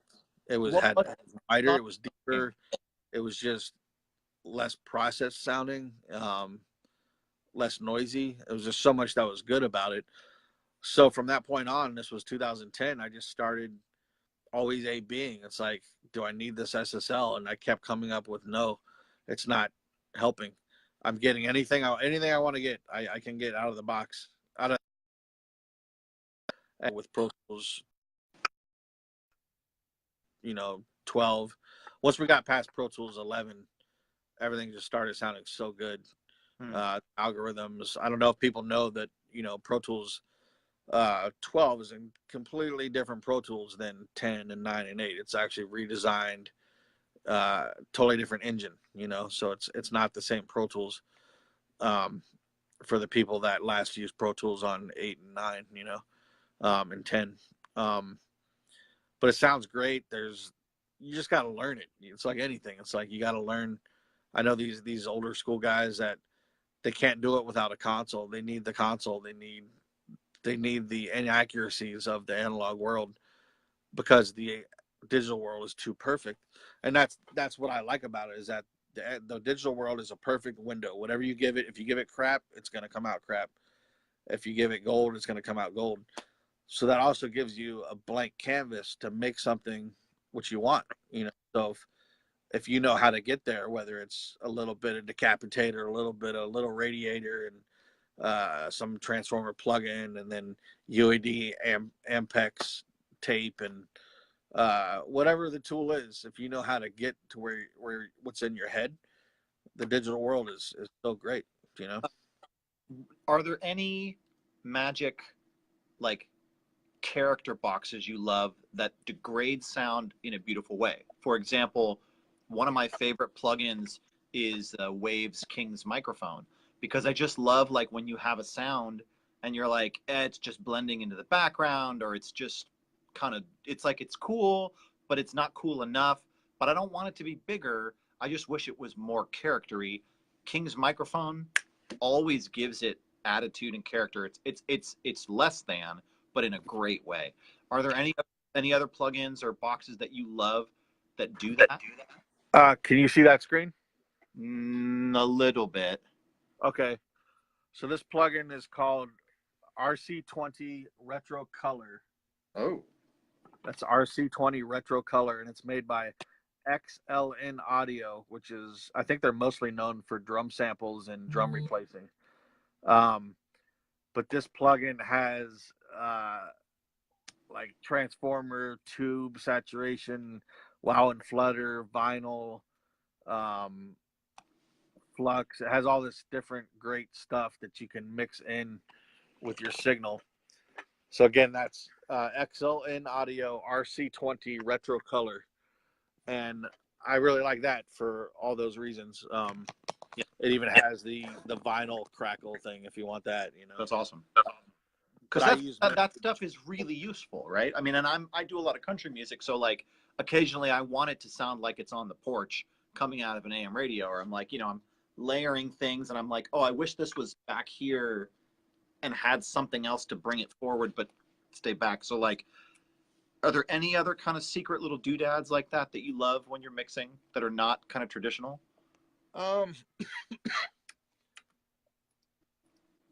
Probably are. Let's see if I can find something clicking around. Trying to find something that people don't know about. A lot of people may not know about OTT. It's a multi-band, actually free on splice.com. I just learned about that. I haven't used it yet, but somebody just told me about that. That thing can be magical on synth basses. Very, very cool. Okay. There's also, let's see. Do you guys know about GolFoss? I've heard about it, but I don't own it yet. So GolFoss is kind of an automatic EQ. GULLVOSS. Golf or F. Is it F? I think it's an F. GolFoss. FOSS. It can do like a million moves a second. It's crazy. Like you just turn up this tame percentage and you get something that has a bunch of conflicting mid-range frequencies or some phase relationships that are weird, and it'll go in and you can see it working and just attacking all these different mid-ranges. And if you have it on like an instrument or a singer, as they change notes, it moves with their note, and it's great. It's better than any static EQ for those kind of problems. I highly recommend demoing that. I use that thing a lot. GolFoss, GULLFOSS. Yeah, anything that's kind of harsh or just unruly, or you just need something better than static EQ, that thing's a great tool. Awesome. Okay, so we're at the end of our broadcast. So is there any last piece of wisdom that you like to share with our audience? Anything to inspire and motivate? Man, that's the hardest question of them all. Save the best. Yeah. Man, you just gotta. There's so many people getting into music because it's a fad, or because they want to be a singer, but 2 years later they get out of it and that's not really what they wanted to do. It's like, be honest with yourself with anything you're doing with music. And if you're into production and you're into all these plugins and everything, just I don't know, you just got to be honest with yourself on your journey and learn the best information and put your all into it. It's like, I think you and I, we live this, like it's not a hobby at all, And that can be creating. I feel like I'm beating my head against the wall a lot of times. Yeah. I mean, it's that the reason we do it is because it's a science, and it's always evolving and always teaching, always learning. And that's the enjoyment of it, So. Well, this has been amazing, and I really appreciate you. If anybody's still just tuning in, of course, I'm Dr. Ford. This is Mr. Bob Horn, Latin Grammy, American Grammy, multi-platinum mixer, producer, musician, friend. Last time I saw Bob in person, he came to my birthday party, and I made you eat a cupcake. I remember that. Yeah, but he came by the house, and Yeah. you know, that's something else that just for the people that are watching, make take time to make friends. And I think it's so often for myself that I get so caught up in the routine of working all day, and then I go home and I'm with my lady and with the dogs, and I go to sleep and I wake up and I go to work and I go home and I'm with the dogs, with my lady, and I go to sleep, and it's rinse repeat. And on Saturdays or Sundays, whatever, I work on the house, and I don't ever really have a social life because we prioritize that. But I think it's really important that we get out there and go see live music and go out there and make friends, because everything you said today, Bob, was about the connections you made and the different people in your life that brought you to the next place. And everything that told me was that you didn't do it alone. You did it because you made friends with these people, because they liked you, because you worked well together, because there was organic chemistry. And so you can't have that if you're an island. And I fall victim to that a lot of times, because I like to produce and I like to mix. And so I'm not working with another mixer because I can mix my own stuff. So unless someone comes to me to have me produce their stuff, or unless a producer comes to me to have me mix, I'm really farming my own business.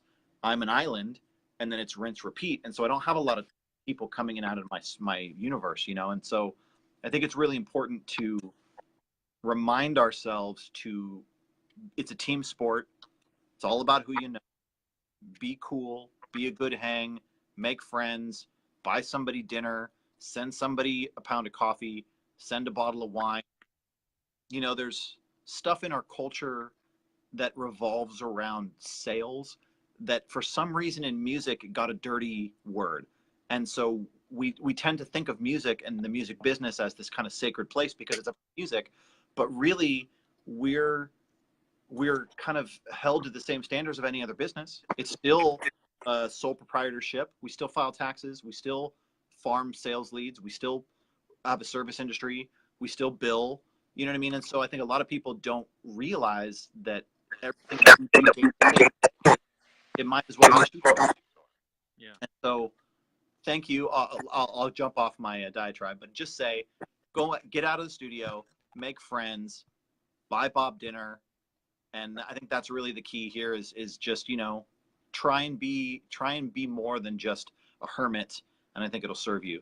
Last but not least, next week, I believe we have Ken Lewis coming, which is going to be awesome. And then hopefully week or week after, I've got Richard Furch. So I got a lot of great things in store. And of course, Bob, I'd love to have you back. If you'd love to come back, Great. Take a moment and plug all your social media, plug your website for me. It's just bobhornmixing.com, BOBHORN. Not a lot there. It's just for people to Google if they don't know about me. And then everything's Bob Horn Mixing. My Facebook, my Instagram. It's easy. Cool. All right. And of course, I'm Dr. Ford. All of my social is DrFord Music. So Instagram.com/DrFord Music, YouTube.com/DrFord Music. And then, of course, if anybody wants to help, right now, all of this video stuff is free. In the future, as I expand, I'm bringing in a video editor who's going to go back and chop these up into bite-sized pieces. We're going to take the audio out and put it into a podcast. I, of course, have a Patreon. All that money on the Patreon is going to go directly to video editing. And I have a video editor in mind that's going to take care of all that. In order to help more content come out to you, hopefully you guys are enjoying what we do and want to keep bringing it to you. So hit us up, follow, like, subscribe, and we'll see you next week. Thank you, guys, and thank you, Bob. And Thank you. take care. Alrighty, bye-bye. All right. Thanks, everybody.